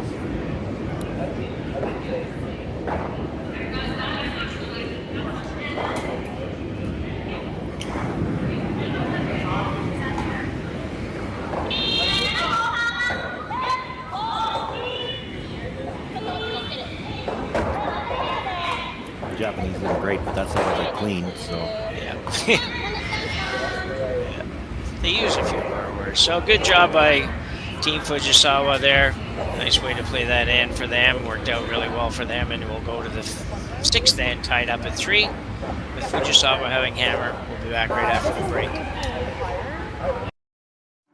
We are here at the RBC Bloor West Village branch, and I'm here with two of their best mortgage brokers, Keith Joel and Dave Thompson. RBC has been an amazing sponsor of my curling season for about 10 years. And Keith, why is it so important to be involved in the community and sponsor youth sports? First of all, Stuart, it's been a fantastic 10 years. I'm so happy to be involved, and so is RBC. We enjoy being out there, meeting all the curlers, and having a lot of fun along the way. So thanks for that. I just want to say I'm with you. I'm a big supporter of the community, and I just want to let everyone know all my mortgages with RBC, all my accounts are with RBC. It's an amazing bank. These are great mortgage brokers. So look, go to rbc.com and come into the Bloor West Village branch and visit these great guys. Hey Ben, what's the Aztec Safety online e-learning website again? Yeah, that would be aztecsafety.com. Fire extinguisher and firefighting, we'll send that one to Paul. Now here's a course I should probably take. Conflict resolution. Power line safety. Yeah, I thought it might help me with my line calls. Did you know this Aztec website has over 100 safety courses? Jeez. Aztec Safety online course. Ground disturbance. Could have used that a few seconds ago.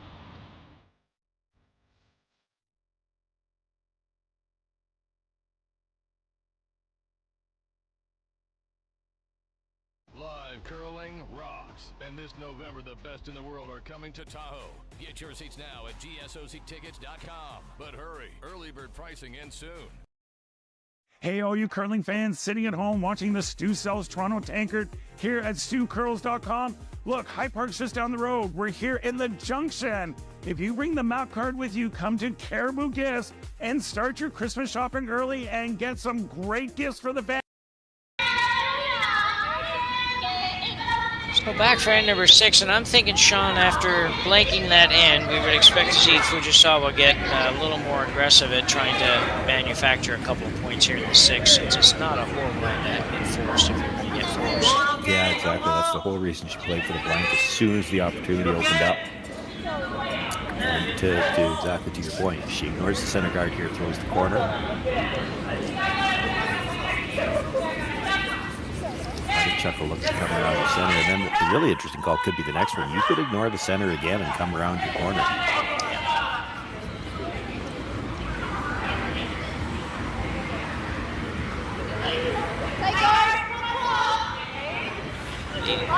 Jala.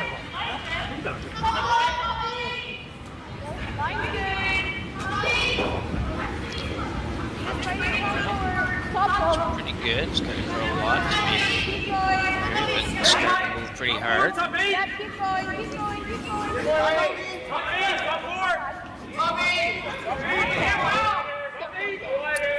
Well, it is shot rock and it is mostly buried, but if you want to ignore it, go around the corner. Rocking the 12 foot's not much of a threat. It looks like she's going to. Yeah.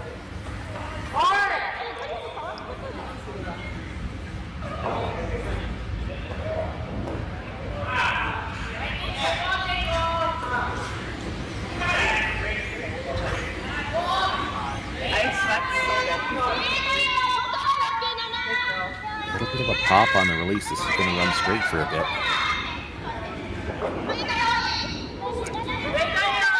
Hit by that guard. Yeah, so no tick zone guard yet.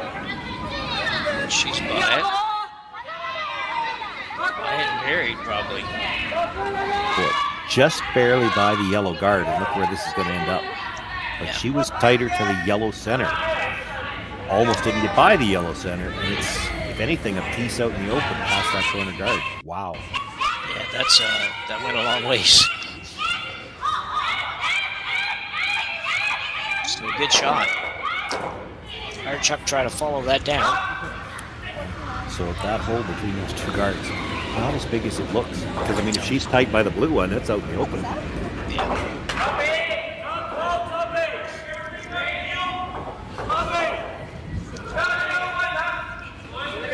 Robert. It's Robert, not just Robert, but... Early run!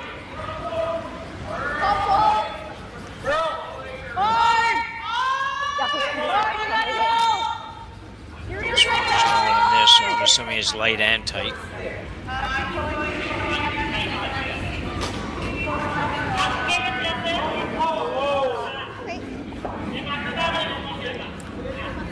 Bounced it enough that it didn't leave them overlap, but does completely cover that stone.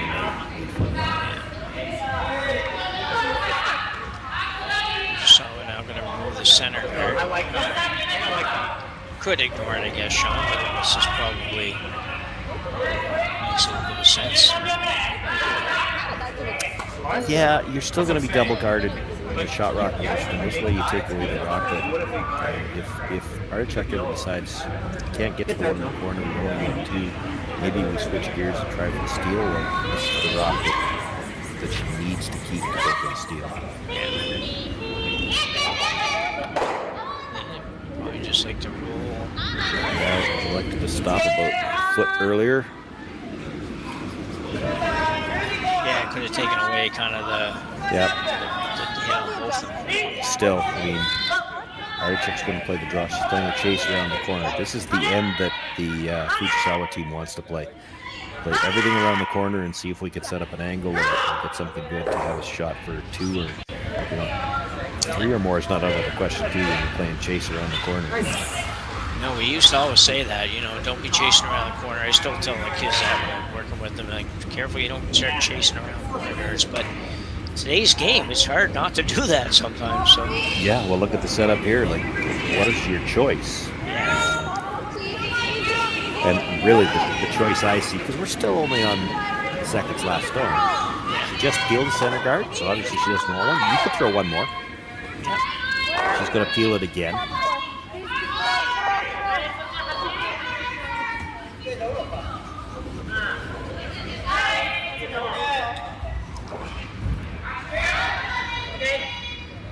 good shot, but does leave an opportunity.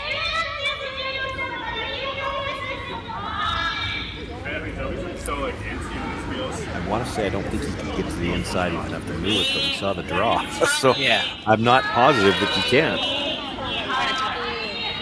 It would be tough. I think she's looking at Chapin and rolling back towards where she is. So yeah. The problem with that is the yellow one coming back is buried behind it. You know, almost if you could actually roll past the yellow out into the open on the other side of the 8-foot. That would be great.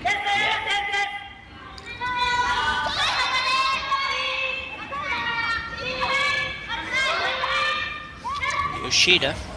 Well, not Yoshida, sorry, Suzuki still. Look at by. It's going to be good there. She's going to way far enough. Yeah. That was a hard one because it was difficult to get on it really hard. Really, you still got to curl a little bit to get by the yellow one, and then all of a sudden it's too far to get the roll, and that's exactly where you end up, right in the open. It's definitely not what it want to be.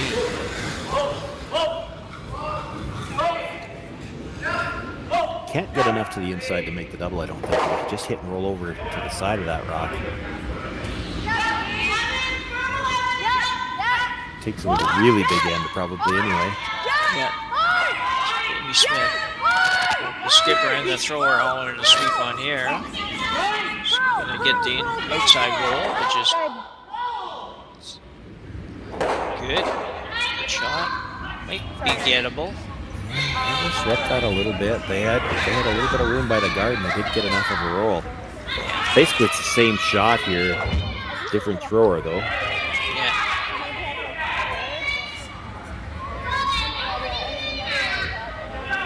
Gotta get the bigger roll here. Yeah. Unfortunate.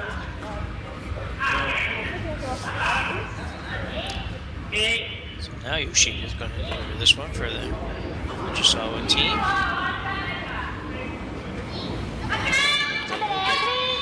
Inside out, but yeah, pop.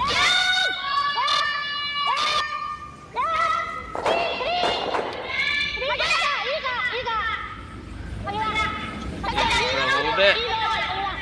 Get a little bit more than that. Try to get it by the blue.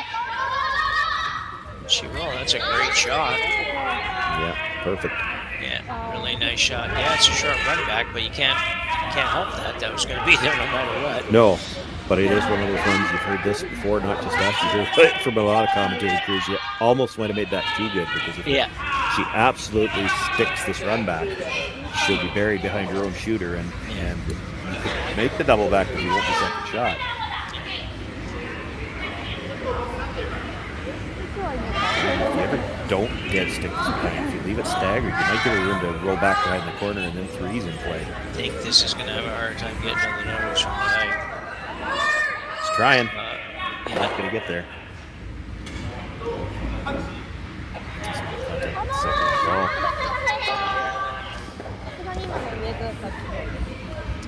So now you got a problem if you're Artichuk, no question.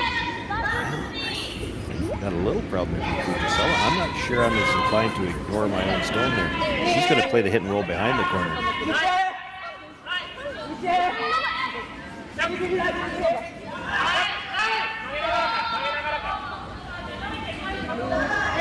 Saw it coming around the corner.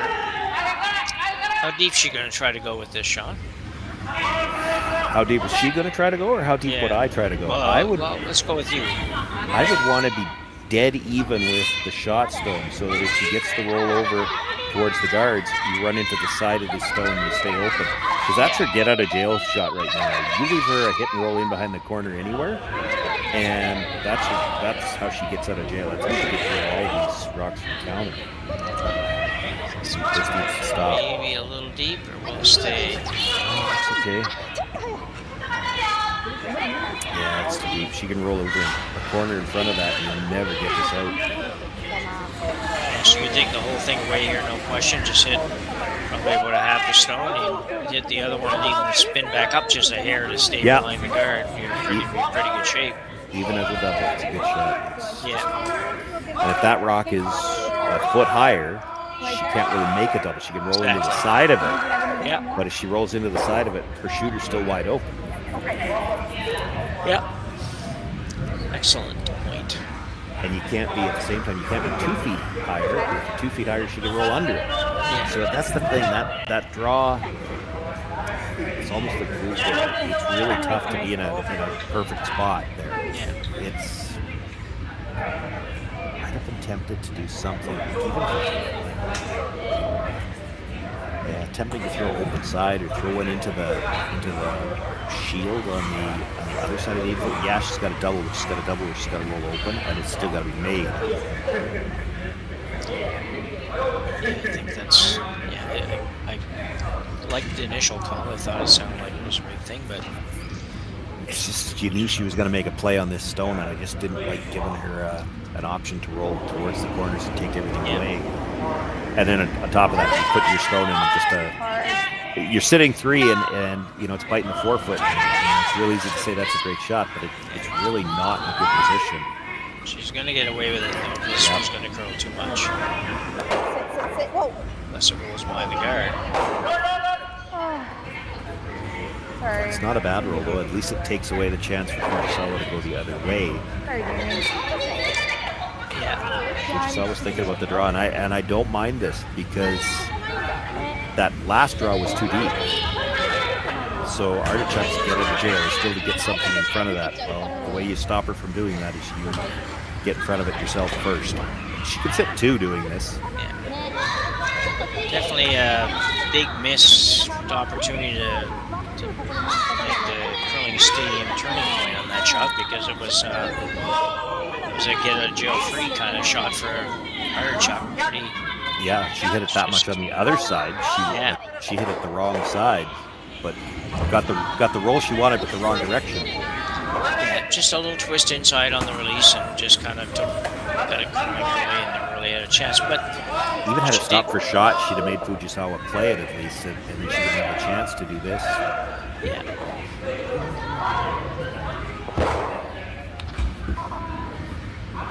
This still has to. Can't slide behind the tee line here. Even if your top 8 take the pathway to this stone, and you're only sitting shot 3rd and 4th, it's still a big trouble spot for Artichuk. One shot away from giving up 4. Like, what do you do? Like, what do you do with your next one if this is full 8 covering the path to that one? Yeah.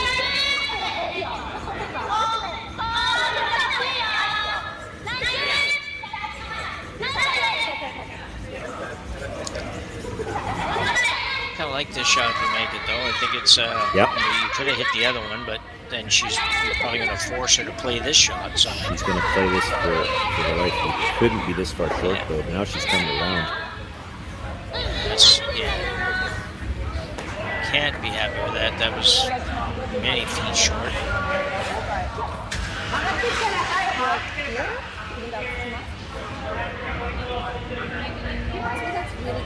Okay, I think so too. We're taking both the extra drawing button. Okay. Another opportunity for Artichuk to escape the sand. Key line. We're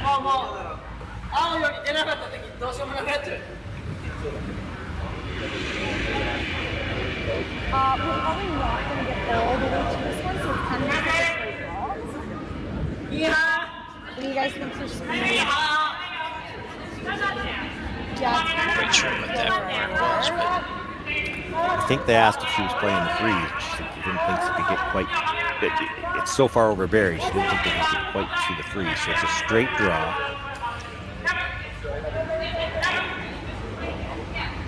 so Artichuk, her final rock here in the 6th end. In trouble, but with a chance to get out of it. She popped that one with a 2. If you stay out here, you could leave a double, and it's still for 3. This is going to curl a ton. You could hear her talking about top 4 at this line. She wants to leave the jam in play. Gotta get shot rock. didn't. I mean, it won't be a shot for more than 2. It's a double with jam.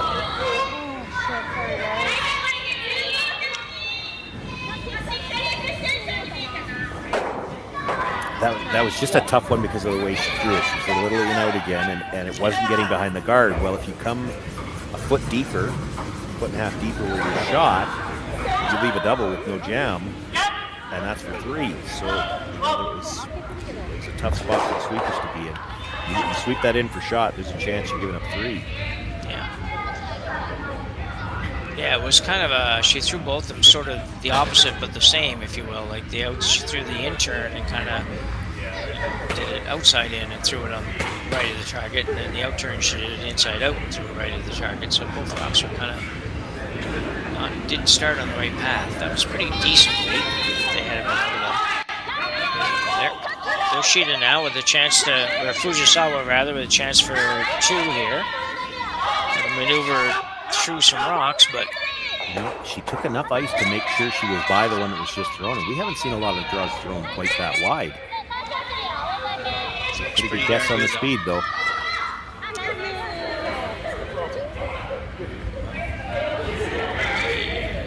She got her 2, so nice job by Fujisawa there. After the first one coming up several feet short, made a nice adjustment, picks up a couple. We'll take a 5-3 lead after 6 ends of play here at the Stu Cells, Toronto. We'll be back right after the break. Who knew after 20 years in real estate I'd have to make silly videos for Instagram and come out behind a tree? Stu, we need to do this stuff. Why can't I just door knock into open houses like I did in the old days? That does.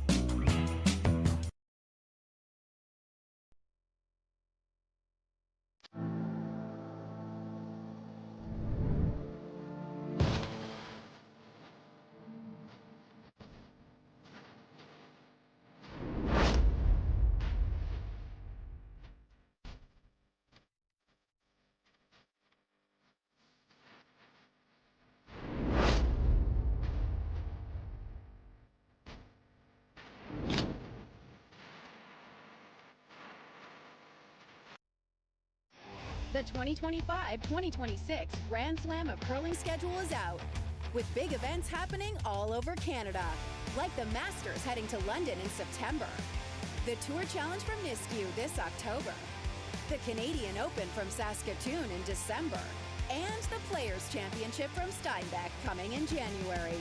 Early bird weekend and full event passes on sale now at gsocktickets.com. Let's rock!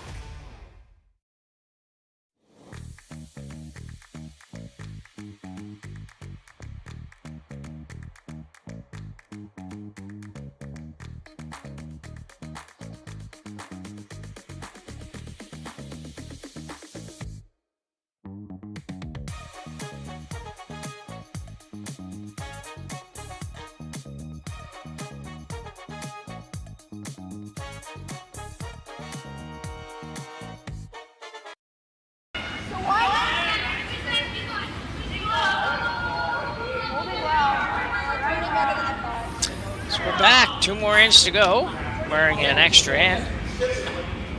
So just as we were just finishing off the break there, Sean, you mentioned double corners on to try to get 3 here. Is it are you pretty much sold on that double corner, same side double corner thing, or are you looking at splitting the double corners? Well, when she played it there, I think they're playing the 2 on the same side, although I don't think that's where they called it. You could just hear the mics a little bit as we were coming back to the break, and I thought I heard them say 1, which I think is what they were calling. It's a little lot deeper now. I mean, if you're playing 2 corners on the same side, that's still pretty good. I mean, you've got lots of room to get separation in the 2 guards. Yeah, exactly, yeah. I wouldn't have expected her to try the first one there either. As well as number 1 is like only 6 inches from being hittable, so yeah, it wouldn't be that tight. No, they certainly wouldn't have thrown it that tight on purpose, but it's one of those situations where I personally see it far too often when they want to play the 2 guards to the same side or even to the center line. If you happen to get, well, I don't like this call. If you happen to get the first one halfway, it's really tough to throw the second guard. So this is almost. this is iffy. If you're thinking 3. Yeah. I think this is iffy even if you're thinking 2. I just think it's like... Well, there's no point in thinking 2. If you're thinking 2, then try for the blank here and try to get the 3 coming home. If you get 3 coming home, you win. If you get 2, you get an extra end. Here, if you get 2, you've got the hammer against you coming home. It's not ideal.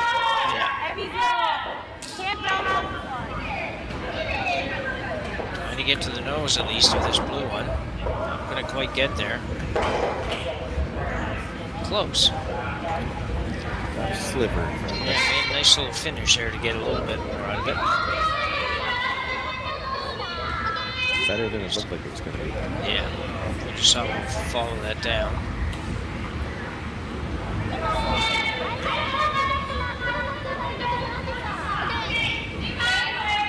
Yeah, I think no matter what you were going to do with that rock, whether you're going same side or other side, I just think you need to have another corner guard up there on that shot.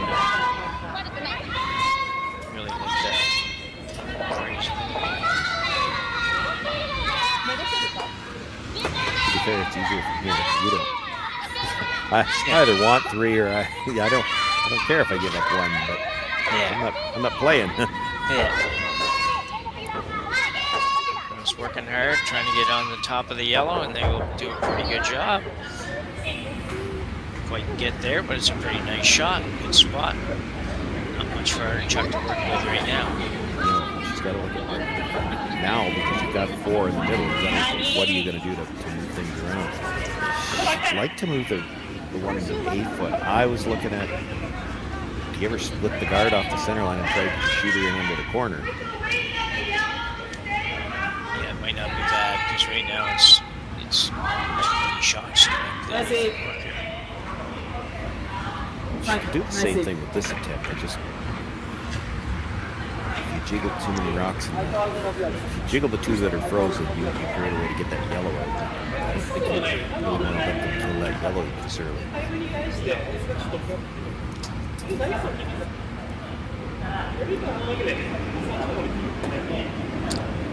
Crowd in the house, it looks like, for early round action. That turns sort of a little chip and roll shot here for...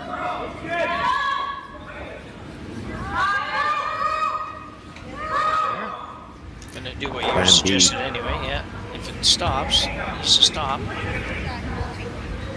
it will not. I don't think they ever maybe saw that possibility, it doesn't seem, Sean, because you could have probably done a little adjustment there halfway down. Not until too late, anyway. Yeah, exactly. Yeah.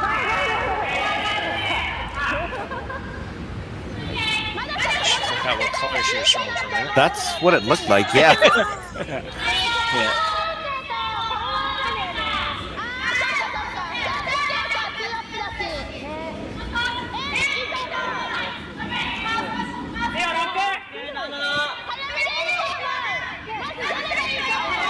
I think the little chuckles at the end sort of helped us decide she was just going after the blue on the yellow. Yeah, I'm not sure I'm in love with this goal. You could just guard. Could, yeah. I'll tell you what, if you're not guarding in the middle, I'm more inclined to hit the corner guard than this one. Well, that was my first thought, was hit the corner guard, because your setup here is pretty good. It's not going to be easy for Artichuk to move things around and move away from her. You're actually dealing with the middle for her, and then she's going to try to get around the corner either at a hit and roll or a straight. She could even straight draw, depending on the skill. Yeah, because you can move this stuff around enough that Artichuk just says, "Oh, hey, this is not so bad. I'll come around the corner, just ignore all that." Yeah. She was going to have to deal with this middle situation at some point in time, and you're doing it for her. Yeah.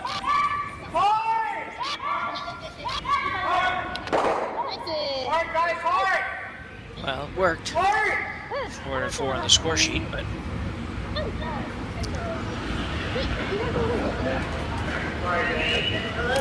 this goal either.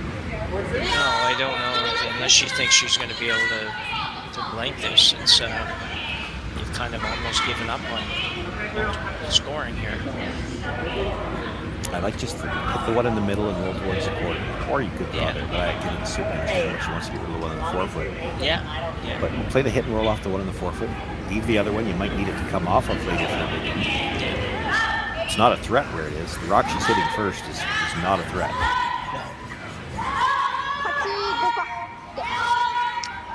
See what she gets here. She needs to hit about. Just spin across. Pretty good. It's better than what they called. Yeah.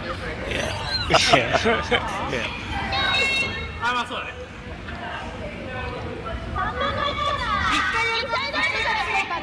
So it looks a little more difficult on the long view here than I think it is. When you look at the overhead, this looks like she could hit this on the inside and make this double, but she could at first.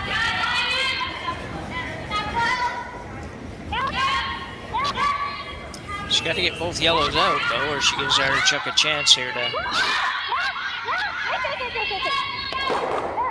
That's a nice shot. Nicely done. If you're trying to score here, you got to freeze. Try and make it if you stick it. If you're hitting, you're trying to get back to a blank. Yeah. Take like a third.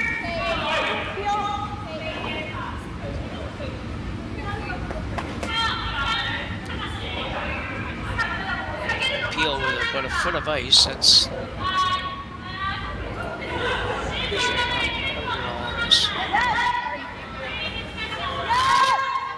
Seems like she is. Really wants to roll. Stay there. Whoa. Really needed that one to come across and get a little closer if you're ever hoping a blanket, I think.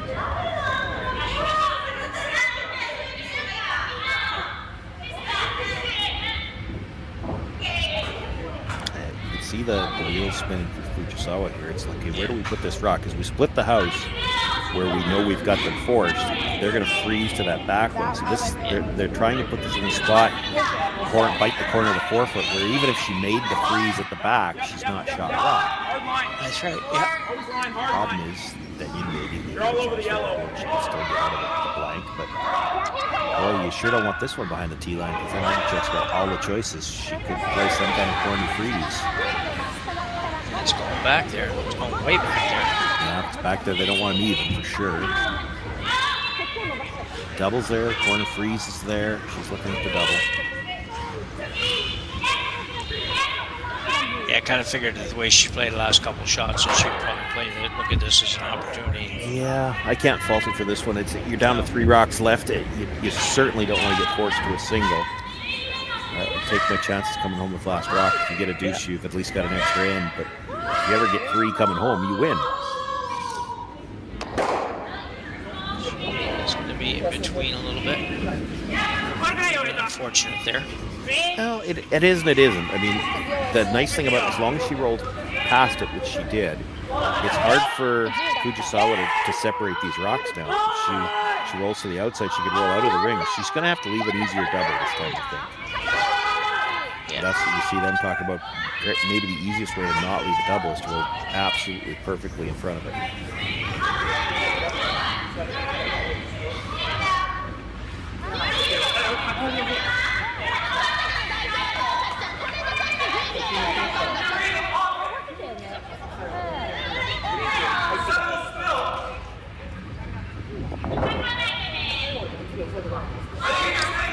Fujisawa now. The out-turn hit. A lot of discussion about that, but I didn't quite know what it was. So.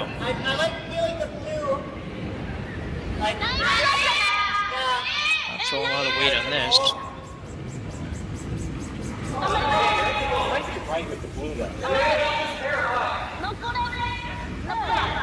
Can roll in front of it. That's a pretty good roll. I mean, she didn't have a lot of room to play with roll in that direction, and she left the double really thin.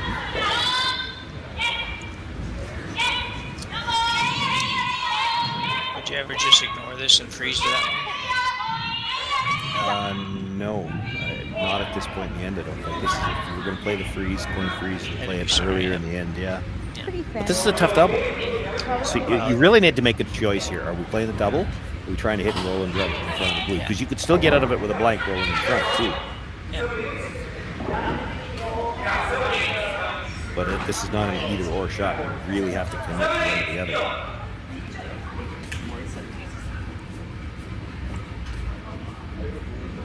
Yeah, I think if I'm playing the hit, I'm playing the double, but because at this point I'm going to hit something that I might as well hope to make. Have hammer coming home. So just working hard on this. Clean. She's close to it. And nicely done. Good shot for Artichuk. There are certainly teams in the world that would play the freeze here. Yeah. Have another look. A little bit of panic early.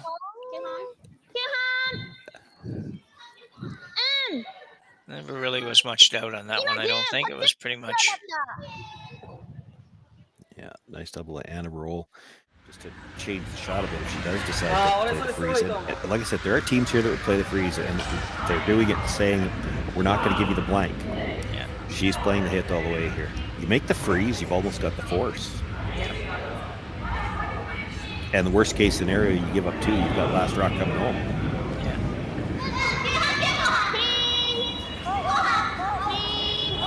So with the intern hit now. Trying to make it curl a little bit. They want to stick around. They want to make a play on it. And they will.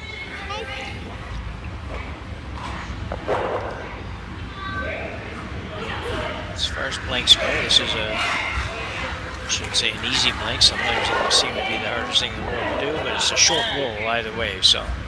Yeah, I know what you mean, though. It's the one where you could tend to let up because you think, oh, we've got such a short rollout. And you maybe tighten up the broom too much or don't throw it quite as hard because you think you don't have to roll quite as far. And it could very easily come up to the nose. Yeah, exactly.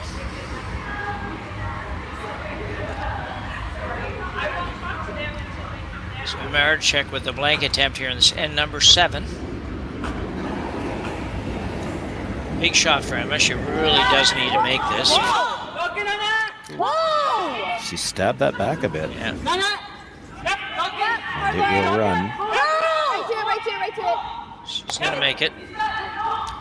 So a little bit of nervous moments on the way, but Artichuk does make the blank and make the hit and roll out. And we'll retain hammer as we go to end number 8. Right after this.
Live curling rocks. And this November, the best in the world are coming to Tahoe. Get your seats now at gsoctickets.com. But hurry, early bird pricing ends soon. Imagine being able to stream every curling game from every sheet from any event, be it your Wednesday league game, Bonspiel, or corporate event. Curling Stadium offers an all-inclusive streaming solution featuring high-quality cameras, ease of use, great reliability, and minimal installation. Offering your sponsors customizable ad space on your streamed curling games and being able to sell video packages to your corporate events for increased revenue. With Curling Stadium, you can stream to any device, be it your mobile phone, tablet, or computer. Push the feed to your desired platform, be it Facebook, YouTube, or any other social media. Curling Stadium is simply the way forward. Where it's commonplace in other sports to televise every game, we want to do the same. Curling is a global sport, and it's time it gets the coverage it needs. Make your curling club the next Curling Stadium. So we're back for end number 8. Potentially the final end, but we never know. Artichuk's trailing by 2, but with hammer in end number 8. And we will see some corner guards go up. Just a matter of where they're going to go.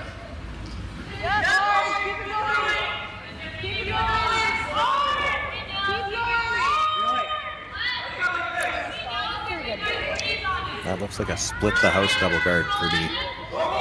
Yeah, it's kind of in the middle range we were talking about the last time. It's just always hard to make that double guard when the first one ends up kind of halfway-ish.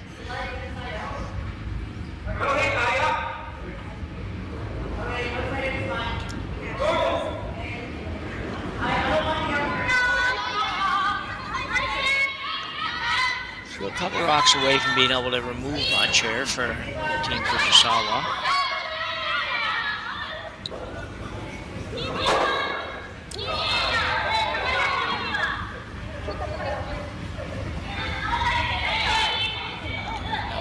Center line.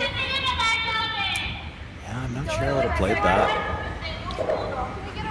You come right into the rings again, you know she's throwing another guard, and then you can guard 2 in the house, and she's got to deal with the middle. Yeah, I was surprised to see a guard go up there in that situation.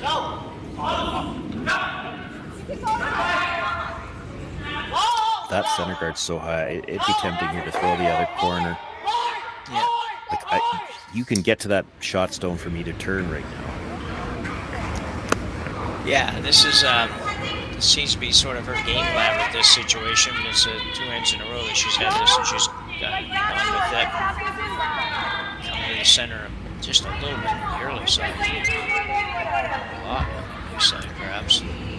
Well, yeah, I think it kind of forces her to use that center guard a little bit to try to establish one of these points before you come around the corner, which, you know, it can work for you. It's just it's playing in the middle a little more than I'd like here.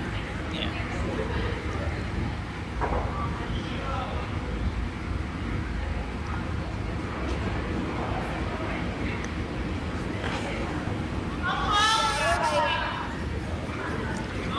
Sweeper's indicating it might be a little bit light.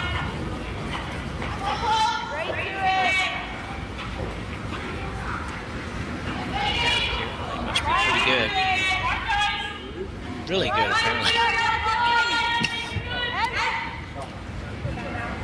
A little deeper than what they thought, too. They were calling top 12, and they ended up tapping it an inch. Good shot, though. Yeah. So we're going to follow it down. It's really hard when you're the team. I'd rather be up 2 than down 2, but it's really hard when you are the team that's up 2 to not play this like basically a full-out steal almost. So. Yeah, whenever you get into it, like earlier in the game, the team with last rock is always going to, as an option, you know, a blank is always something that they're going to consider. But they're not thinking about a blank. They're going to play full-out aggressive, and it's really hard to stop team from scoring 2, and you have to be real careful when you're playing draws like this not to give them a chance to score 3. They're hoping to get a couple of good angles and one mistake, and 3 might be in play. What do you have this? Hammer anything. No, they're not hammering it for sure. So she is going around the corner.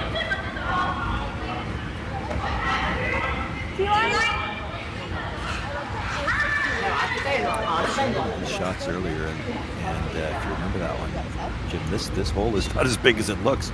So remember, and I think it was Fujisawa's team that made it and almost hit the guard on the center line and ended up just a sliver over buried on the corner guard. This port might be a little smaller than that one was too. Yeah, you're exactly right, and I think you're right on that too. This one can be a little bit tighter.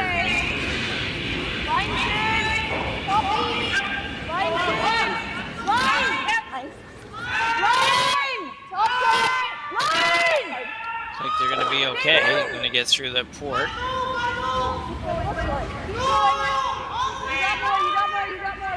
Well, it's fine if you bury it. Straw in there. Yeah. Pretty good. Yeah, so it's a shot. Thin slivers, all you can see.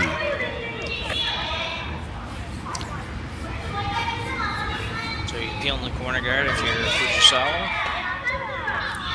I have a feeling there's going to be a timeout because you got to make a firm commitment here. Where if you're hitting, it'd be great to make that. You do have the either or. You could get rid of the corner guard and try and play that.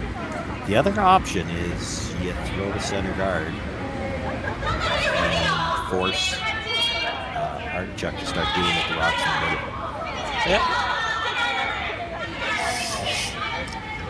Yep. We get a brief timeout here. So, coach. If you go after the rock in the rings too, it's pretty hard to. Just looking at the angle of the ones in the house, like if you get to it, your shooter's coming towards the shot rock at the top of the button too. 後で行けばさ、青にちょっとかっこよかったんだけど。そうそうそう。でアングル変えたらね。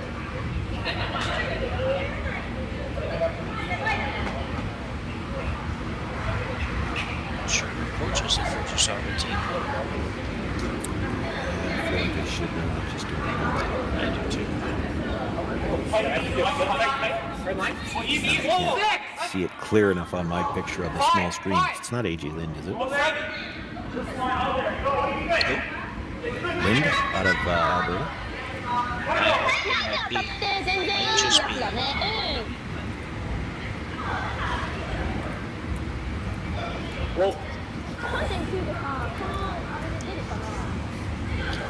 So after all of that, they've decided to run this new guard. I said the wrong initials. JD. It's JD Lind. That's who it is. Yeah. Yeah, I think that's who it was.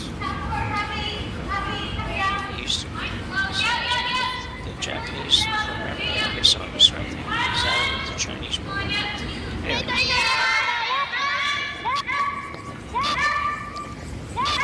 This is curling early.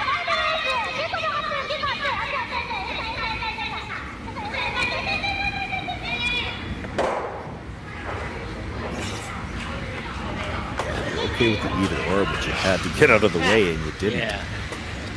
I had to get either or, yeah. I like the out-turn freeze to jiggle off that situation in the middle. Get to the inside of the top blue one. Push the yellow to throws on the shot stone. She's talking about nose, even that'll work. I was thinking get to the inside, so if you roll to the inside, then you got the blue to slash in to kill the other blue, but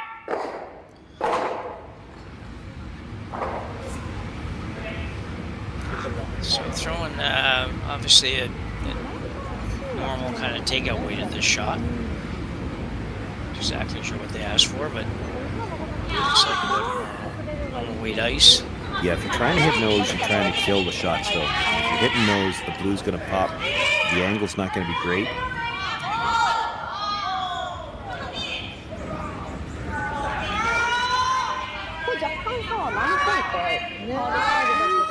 Move this over to get.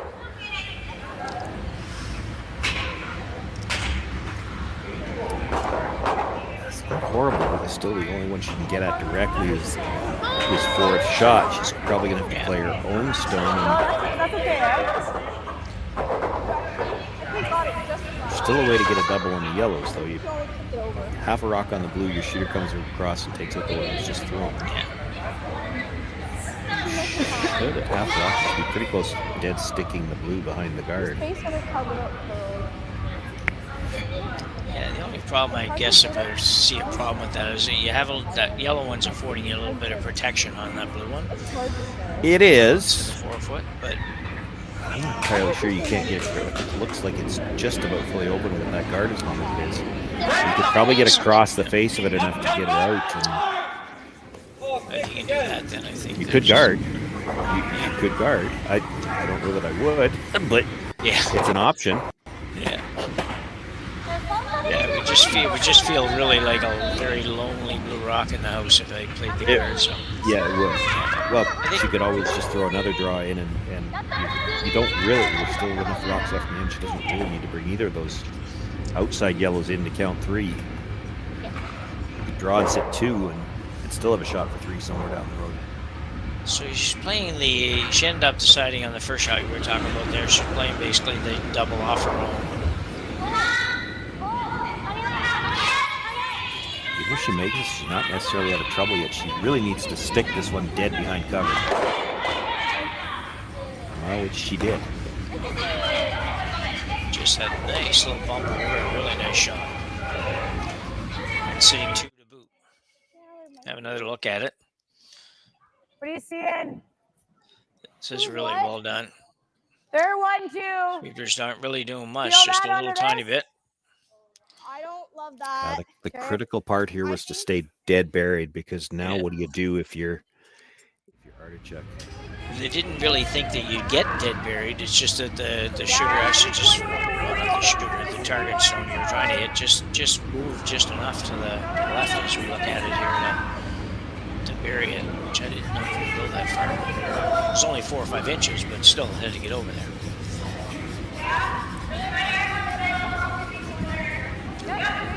I love the shot through the hole if you make it. I'm not as convinced that there's a good result if you crash the guard. Yeah. This is the best result if you make it, though. But I think if you get through there this way, you're flopping him behind the corner. Yeah.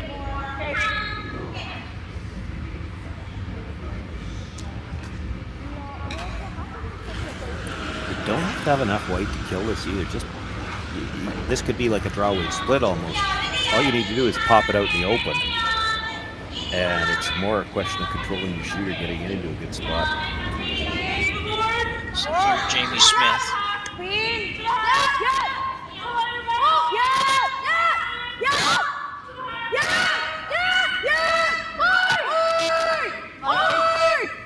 Looks really good. Get it there, guys.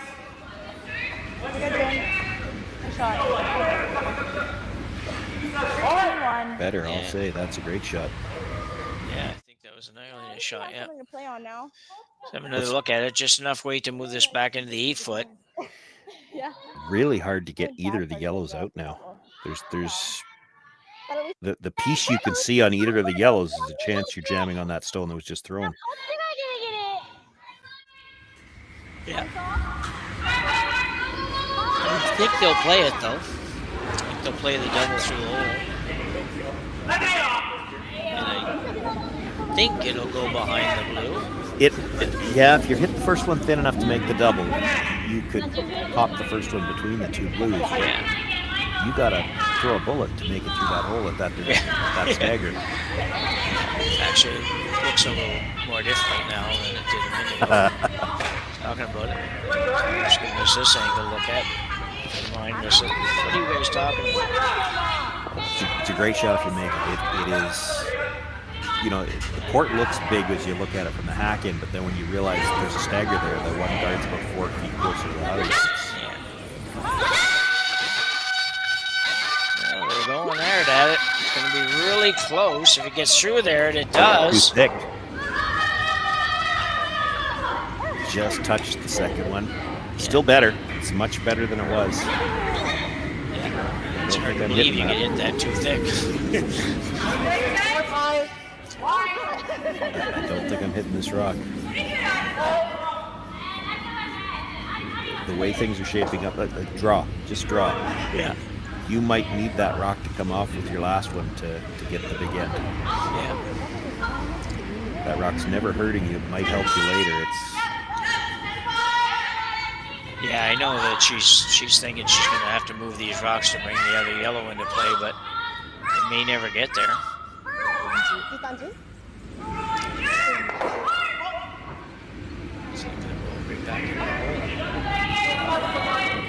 It's more difficult. 11. Yeah, she doesn't need to hold her to. She'll hold her to 2. She's just going to play the draw now. Yeah. If you make a really good draw here, it's going to be really very, very difficult too. If she, here's what I'll tell you: if she makes a really good draw here, You'd wish you had a stone at the corner of the 8 foot at the top where you could come off of it and double it. Yeah. And that's why you don't hit that stone. Yeah. You draw there, she freezes in front of it, you've got to double. Yeah. That's why you don't hit that stone.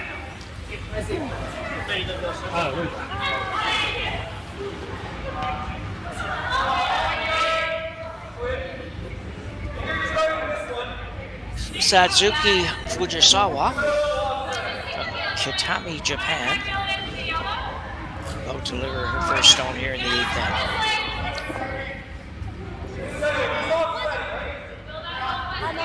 Last inning she had the 2 draws. She didn't make the first one very good at all and made a really nice one in the next one. It turned out to be.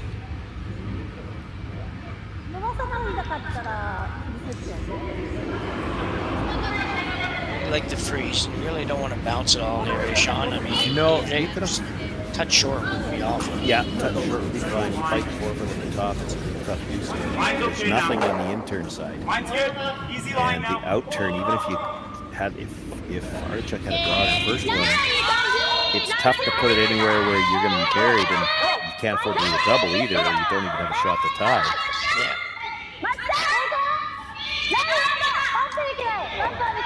This must be close. Maybe just a little warm. Should walk now, though.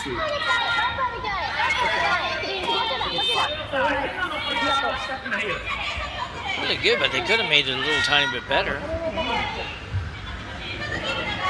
Probably just the last 4 or 5 feet, just get those extra 4 or 5 inches out of it. I think. She's in a lot of danger now, not even have a chance to score. Does the intern, can you get there with the intern? Push it? I think you may have to try. Time out here.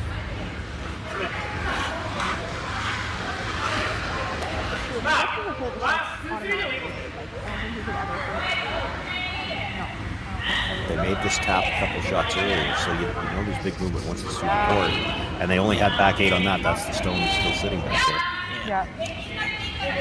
I think you're right. It's ugly. But then they'll have to work it too. Yeah. It does look like if you get through that port that you could get through there with enough weight to move that blue one over. Like to the back of the 4 foot kind of thing. Still force Fujisawa to make a good shot, because you probably, even if you don't kill the blue, you're just going to push it back there, but it'll probably leave a double on the blues. So you can't just guard. You got to be careful coming in. I mean, she'd have the same shot. She'd have to make it.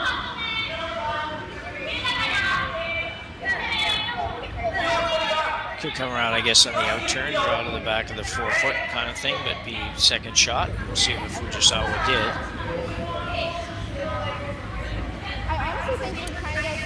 Yeah, I'd be concerned then that she comes down, taps her own blue up 3 inches, and you got no shot. Yeah, we can keep our student second shot on So Artichuk's going to go through this port. The second shot doesn't make any difference here. I heard them say something about if they could take the shoot over second, that'd be great. It makes no difference. Because if you're going to have a chance to hit with your last one, it's going to be a double or triple anyway. So whether your second shot here or not doesn't matter. The key is to get that blue far enough that you could do something with it. Yeah, exactly. Move it far enough, and then Fujisawa has to make an absolutely perfect draw again, or she could leave a double or a triple for the win. So here it goes. Artichuk. An easy draw.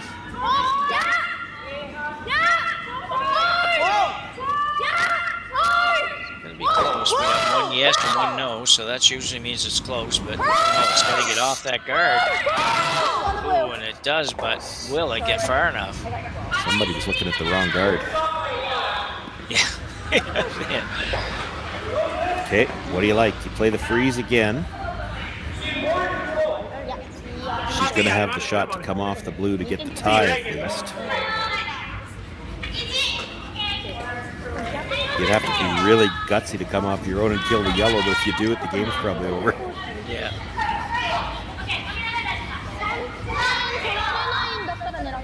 I don't think.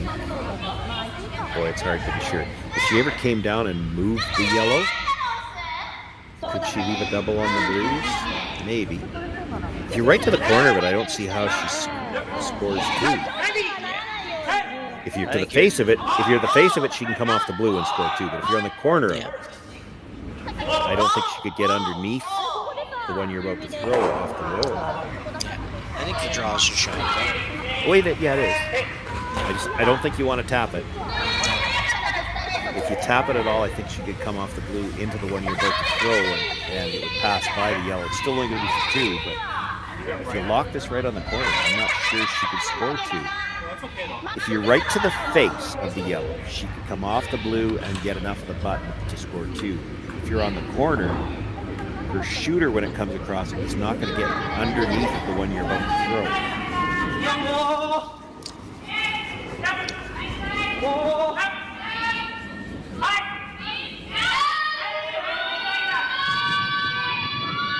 We just saw one out, playing an out-turn freeze. The final rock here to try to secure a victory.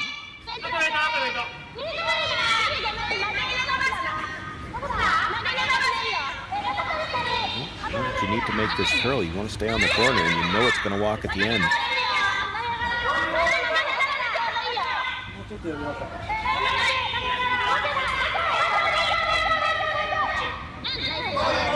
How far we got? They left her too much room, and it was going to overcurl if it did get there.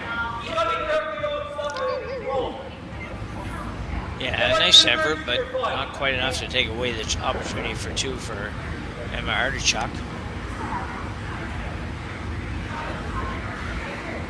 It's actually... Still has to be made. She's got to get to the inside. She needs a bit of a roll.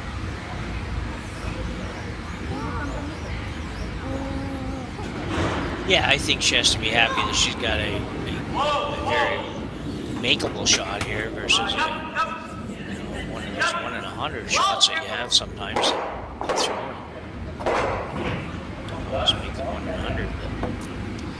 But. So Artichuk now a little hit and flop. Force an extra in.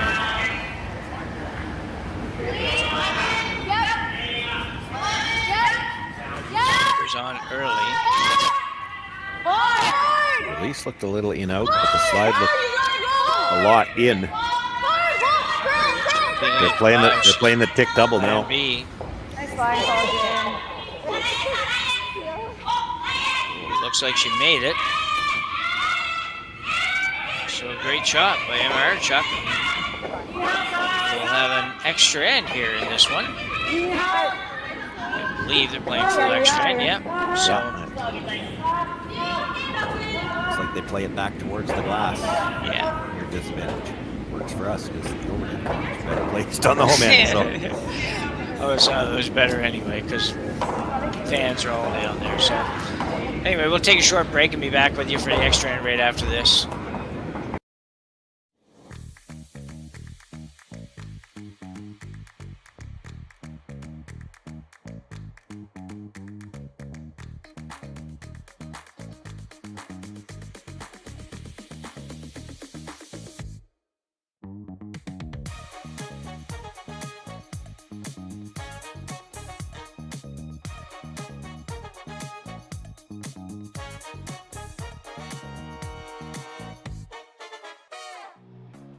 Who knew after 20 years in real estate I'd have to make silly videos for Instagram and come out behind a tree?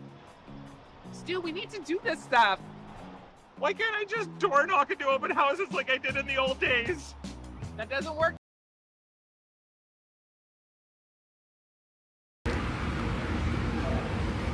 So we're back for end number 9. Bonus coverage of our game today between Fujisawa from Japan and Artichuk from Waterloo, Ontario. So had to adjust the call halfway down there, Sean, to make that one, but yeah, it was worked out. Maybe tight all the way, and if you get by the one at the top. They just rubbed one on top of the forefoot. They could have caught the second one very thin and quite likely spun through the back. So yeah, they had to get the little rub on the first one. Looking for the tight guard. They want to get back to the center too.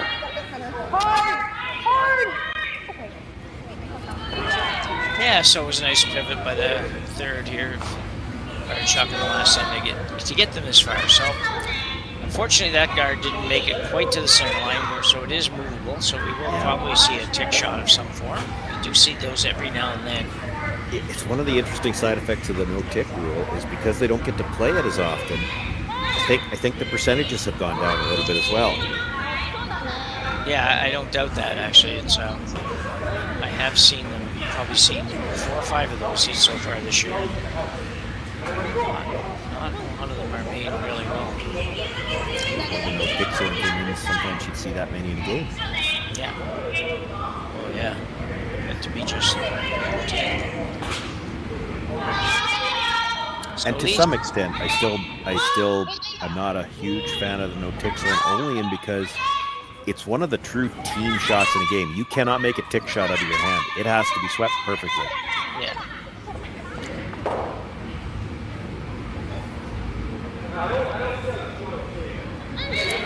Didn't change a lot with that, really. Just moved the guard over to the other side, probably an extra couple inches off the center line, but that's about it. Yeah.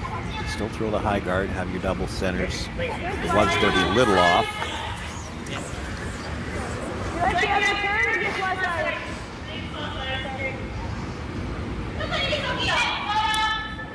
Not 100%. They talk about, and I get what she's thinking, and you certainly can play it this way. She talked about getting it high and touch the center so that they can't tick this one. The problem then is she's still going to have enough of the back one to play the tick on it, and it's the better guard. Yeah. Aside from the fact that it's not covering the center line, I guess. But if you line the guards up, she can't really go after the tighter one. Yeah, it's a little big.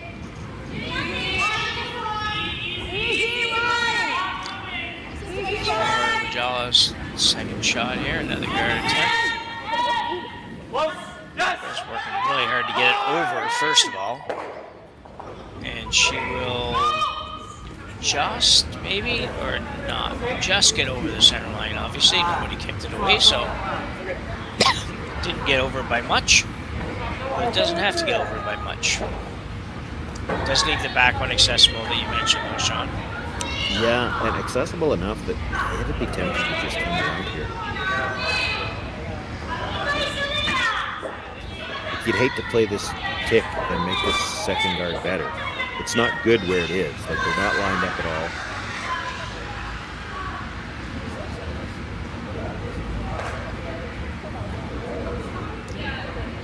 Fujisawa look to move this yellow one probably through the house, to the back of the house somewhere maybe, but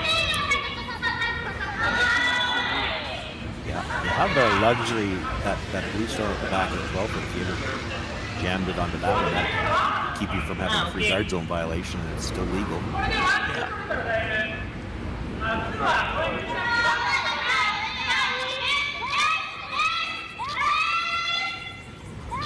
Yoshida's second one here is on the way. Yeah, this is drastically what they had in mind. This is worse.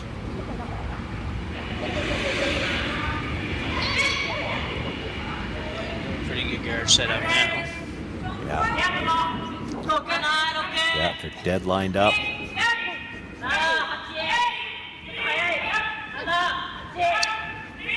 The good news for Fujisawa is she can actually start to peel into this next shot. She might have to. Oh, no doubt about it, yeah. But those rocks, those two guards now, granted one of them's her own, but they're dead lined up, so there's no angle to really try for a double peel on rocks that are separated that far.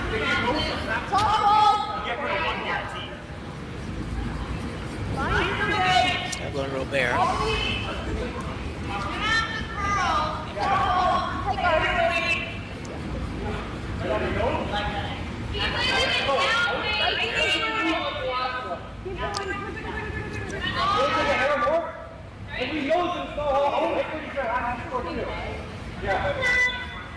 team fives. Yeah, he knows that. He knows how to do score two. Exactly, yeah.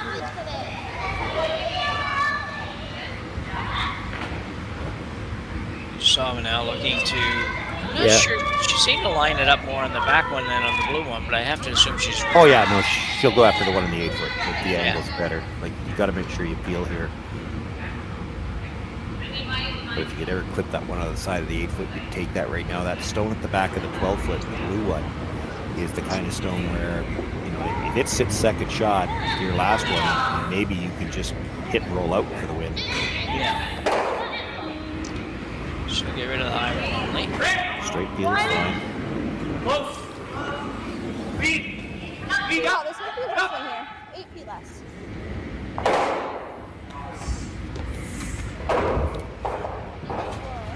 For Artichuk, the situation here is good enough now. You can just keep throwing high guards right up till skips first, I think, and only look to come in with your last stone. Yeah. Now, you might not, because if you throw the guard with skips first, you know that Fujisawa might say, well, I can't kill both guards. I'm going to come around. That's the fun part of this, is it's the cat and mouse. When do you go in? If you wait one too late, your opposition goes first. You got to get to the side of the hog line again, though. Yeah. That's maybe it's a little more iffy on this one. I don't think they're sure that one's over.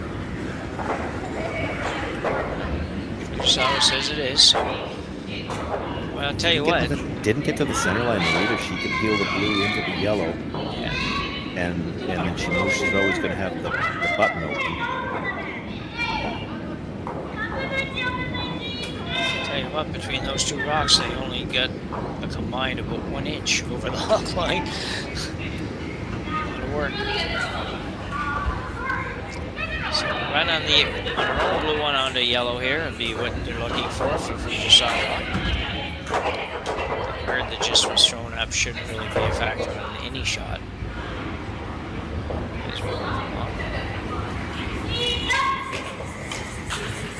Second stone Yumi Suzuki. Get the blue, get the yellow. Clip that blue out of the back 12, but she won't be heartbroken about that. And it does leave the blue closer to the house, but again, if you're burying around that now, she's always going to have the center line. So, you know, at the very worst, she's going to have the pinhole available. Yeah. Not more room than that, but if that's all you got, it's a shot she knows she can make anyway. Jamie Smith now will attempt it behind those, probably stay above the tee line a little bit. Right now.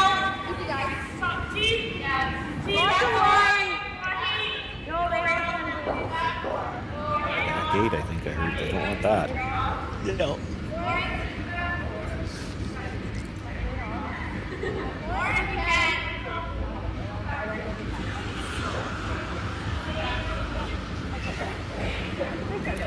One of the rock there that you could guard for your life, and it probably stopped just in time. She's going to have to peel the center. Oh boy, I don't love that.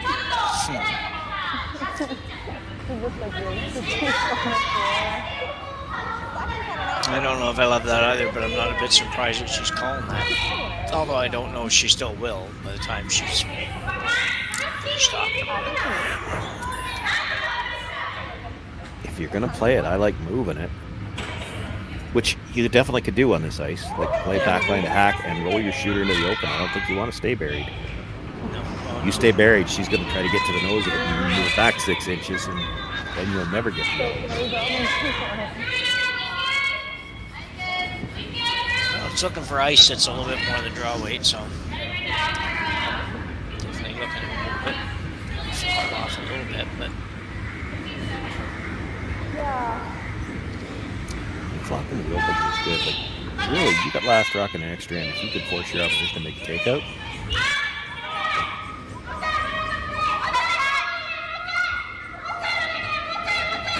It's got a curl. Will it get there? It looks like it probably will. And does. It's fine. Yeah. Doesn't make her play any kind of hit, but she's still got to make a good draw. And again, if she gets a dead buried, you're always going to have the button.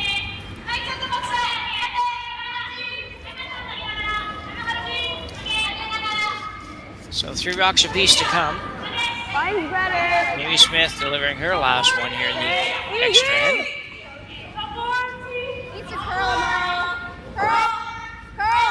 I didn't like that tap and brush in front of the rock.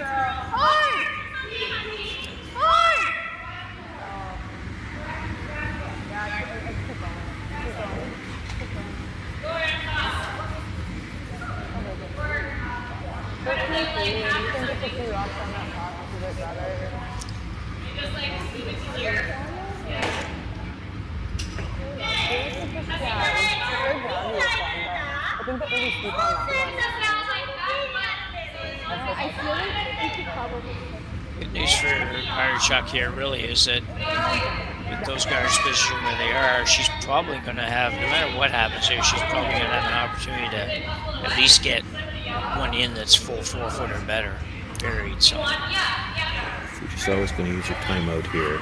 I like her first call. I still think it's the call. You try to hit and roll open.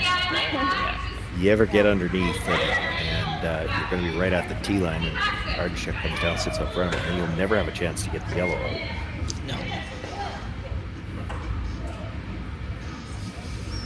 No. Didn't take long for JD to say, hit and roll open. Yeah. I don't know why we're talking about this. Hit and roll open. Yeah.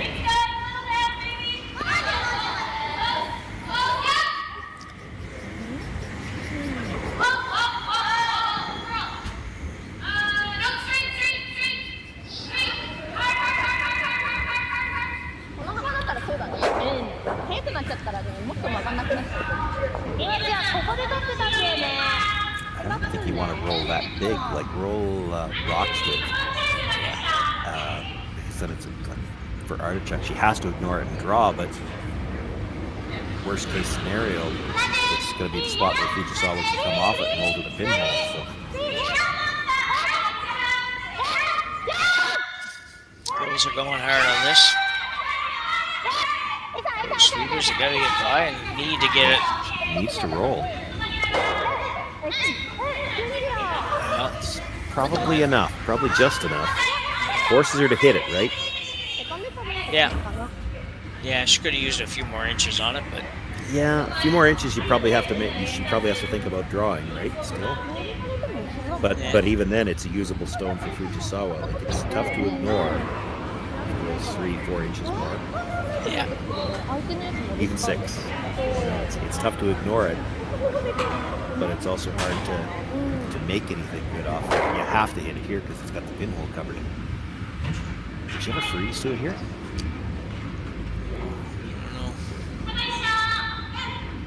I can't imagine any scenario where Fujisawa would just guard it. No, true enough. If you freeze to it, make a good freeze, there's a chance Fujisawa helps you. Yeah, well, if you freeze to it, I assume that Fujisawa will try. If she's not going to guard, then she pretty much has to try to blast it out of there. If you hit it thick, you could push it in behind cover, and then she could throw a guard and take it to one drop pathway. Absolutely could, yeah.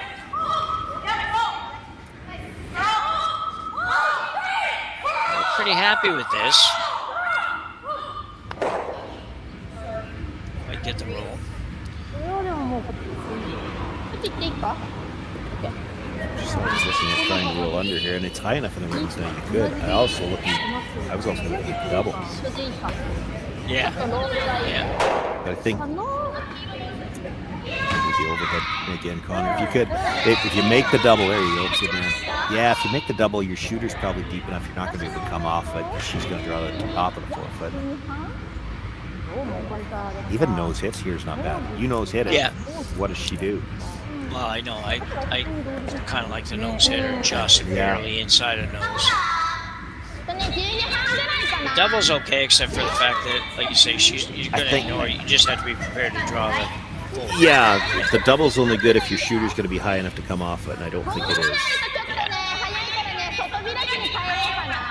I don't much love that roll because you still going to leave with the same shot. The more I look at this, the nose hit is pretty good. She'll have to play probably the wide out turn draw, and then you've still got, if she makes it perfectly, your rock is sitting right there to just tap it up. Exactly, yep.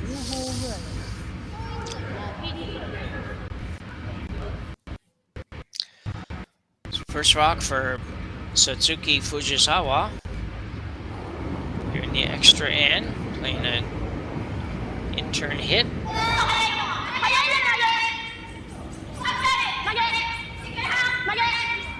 Trying to really make it curl. Gonna be really close to the nose hit. Yeah, they were trying. A little inside.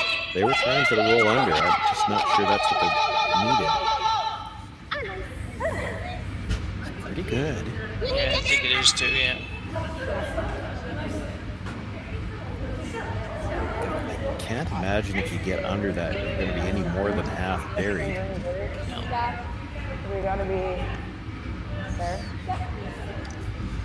So that's what they're trying to do. They're trying to get as close to that as they can and maximize at least how much of their rock is behind Fujisawa's rock and still shot rock. So she doesn't have a whole lot of room to draw it to, Sean. No, for sure not. Now, if she can make it, though, that yellow guard still kind of in play, only in that it probably is in the way enough that you can't really throw a bullet at you. You have to throw a control blade hit, which is definitely very makeable, but it's, Yeah. The guard's not really in play for the quiet hit, but it's in your eye, so it's always a bit of a distraction. So Artichuk now with their final rock here in number 9. Very, very difficult shot. T, which is about the weight they're looking for. So.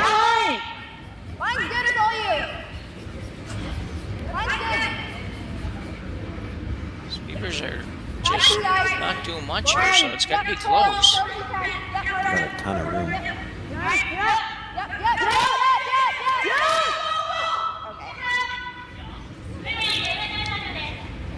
Tough task there for the sweepers. They actually ended up saying, well, they had to sweep more, and they probably did, but ninth end, you don't know for sure what's happening on the slide path and everything else that goes with that, so pretty good effort, I think, for Emma, really, considering.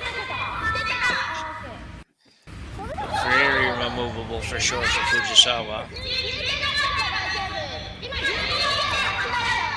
Just to make sure you release this one nice and clean to the broom, and you don't help it out a little bit. Help it in a little bit, I guess I should say, more than. Either way. Either way, yeah. Yeah.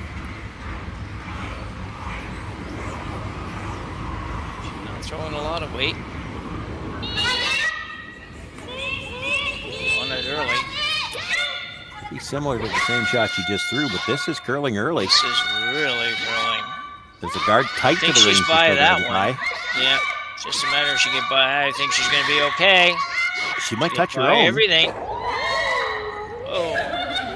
Well, after almost hitting 3 stones, she still pulls off a really nice shot here in the extra end to secure a victory for Team Fujisawa. Going to have one more look at it. You can see how close she gets. I guess that wasn't super close, but. Gets by 2. Even if she rubs this one, she's probably okay, and I can't tell whether she rubbed it or not. She might have on the way by. Pretty nice effort. So overall, a pretty good game, Sean. Really, it was a fun one anyway. It was a good game, a fun game, like you said, and good win for the Fujisawa team. That was already 2-0. Definitely gives her a chance to make the playoffs. For Artichuk now, that was her first game. She's 0-1 now, 2 more games to play. They're definitely must win from here on in. Yeah, for sure. Well, thank everybody for watching this one. We will be back first thing tomorrow morning to cover games all day long. And for myself, Jim Nix, and Sean Joyce, and Connor Sims on production, we thank you for watching this Curling Stadium production of Stu Cells Toronto. Live curling Curling rocks. And this November, the best in the world are coming to Tahoe. Get your seats now at gsoctickets.com. But hurry, early bird pricing ends soon. Who knew after 20 years in real estate I'd have to make silly videos for Instagram and come out behind a tree? Stu, we need to do this stuff. Why can't I just door knock into open houses like I did in the old days? That doesn't work anymore.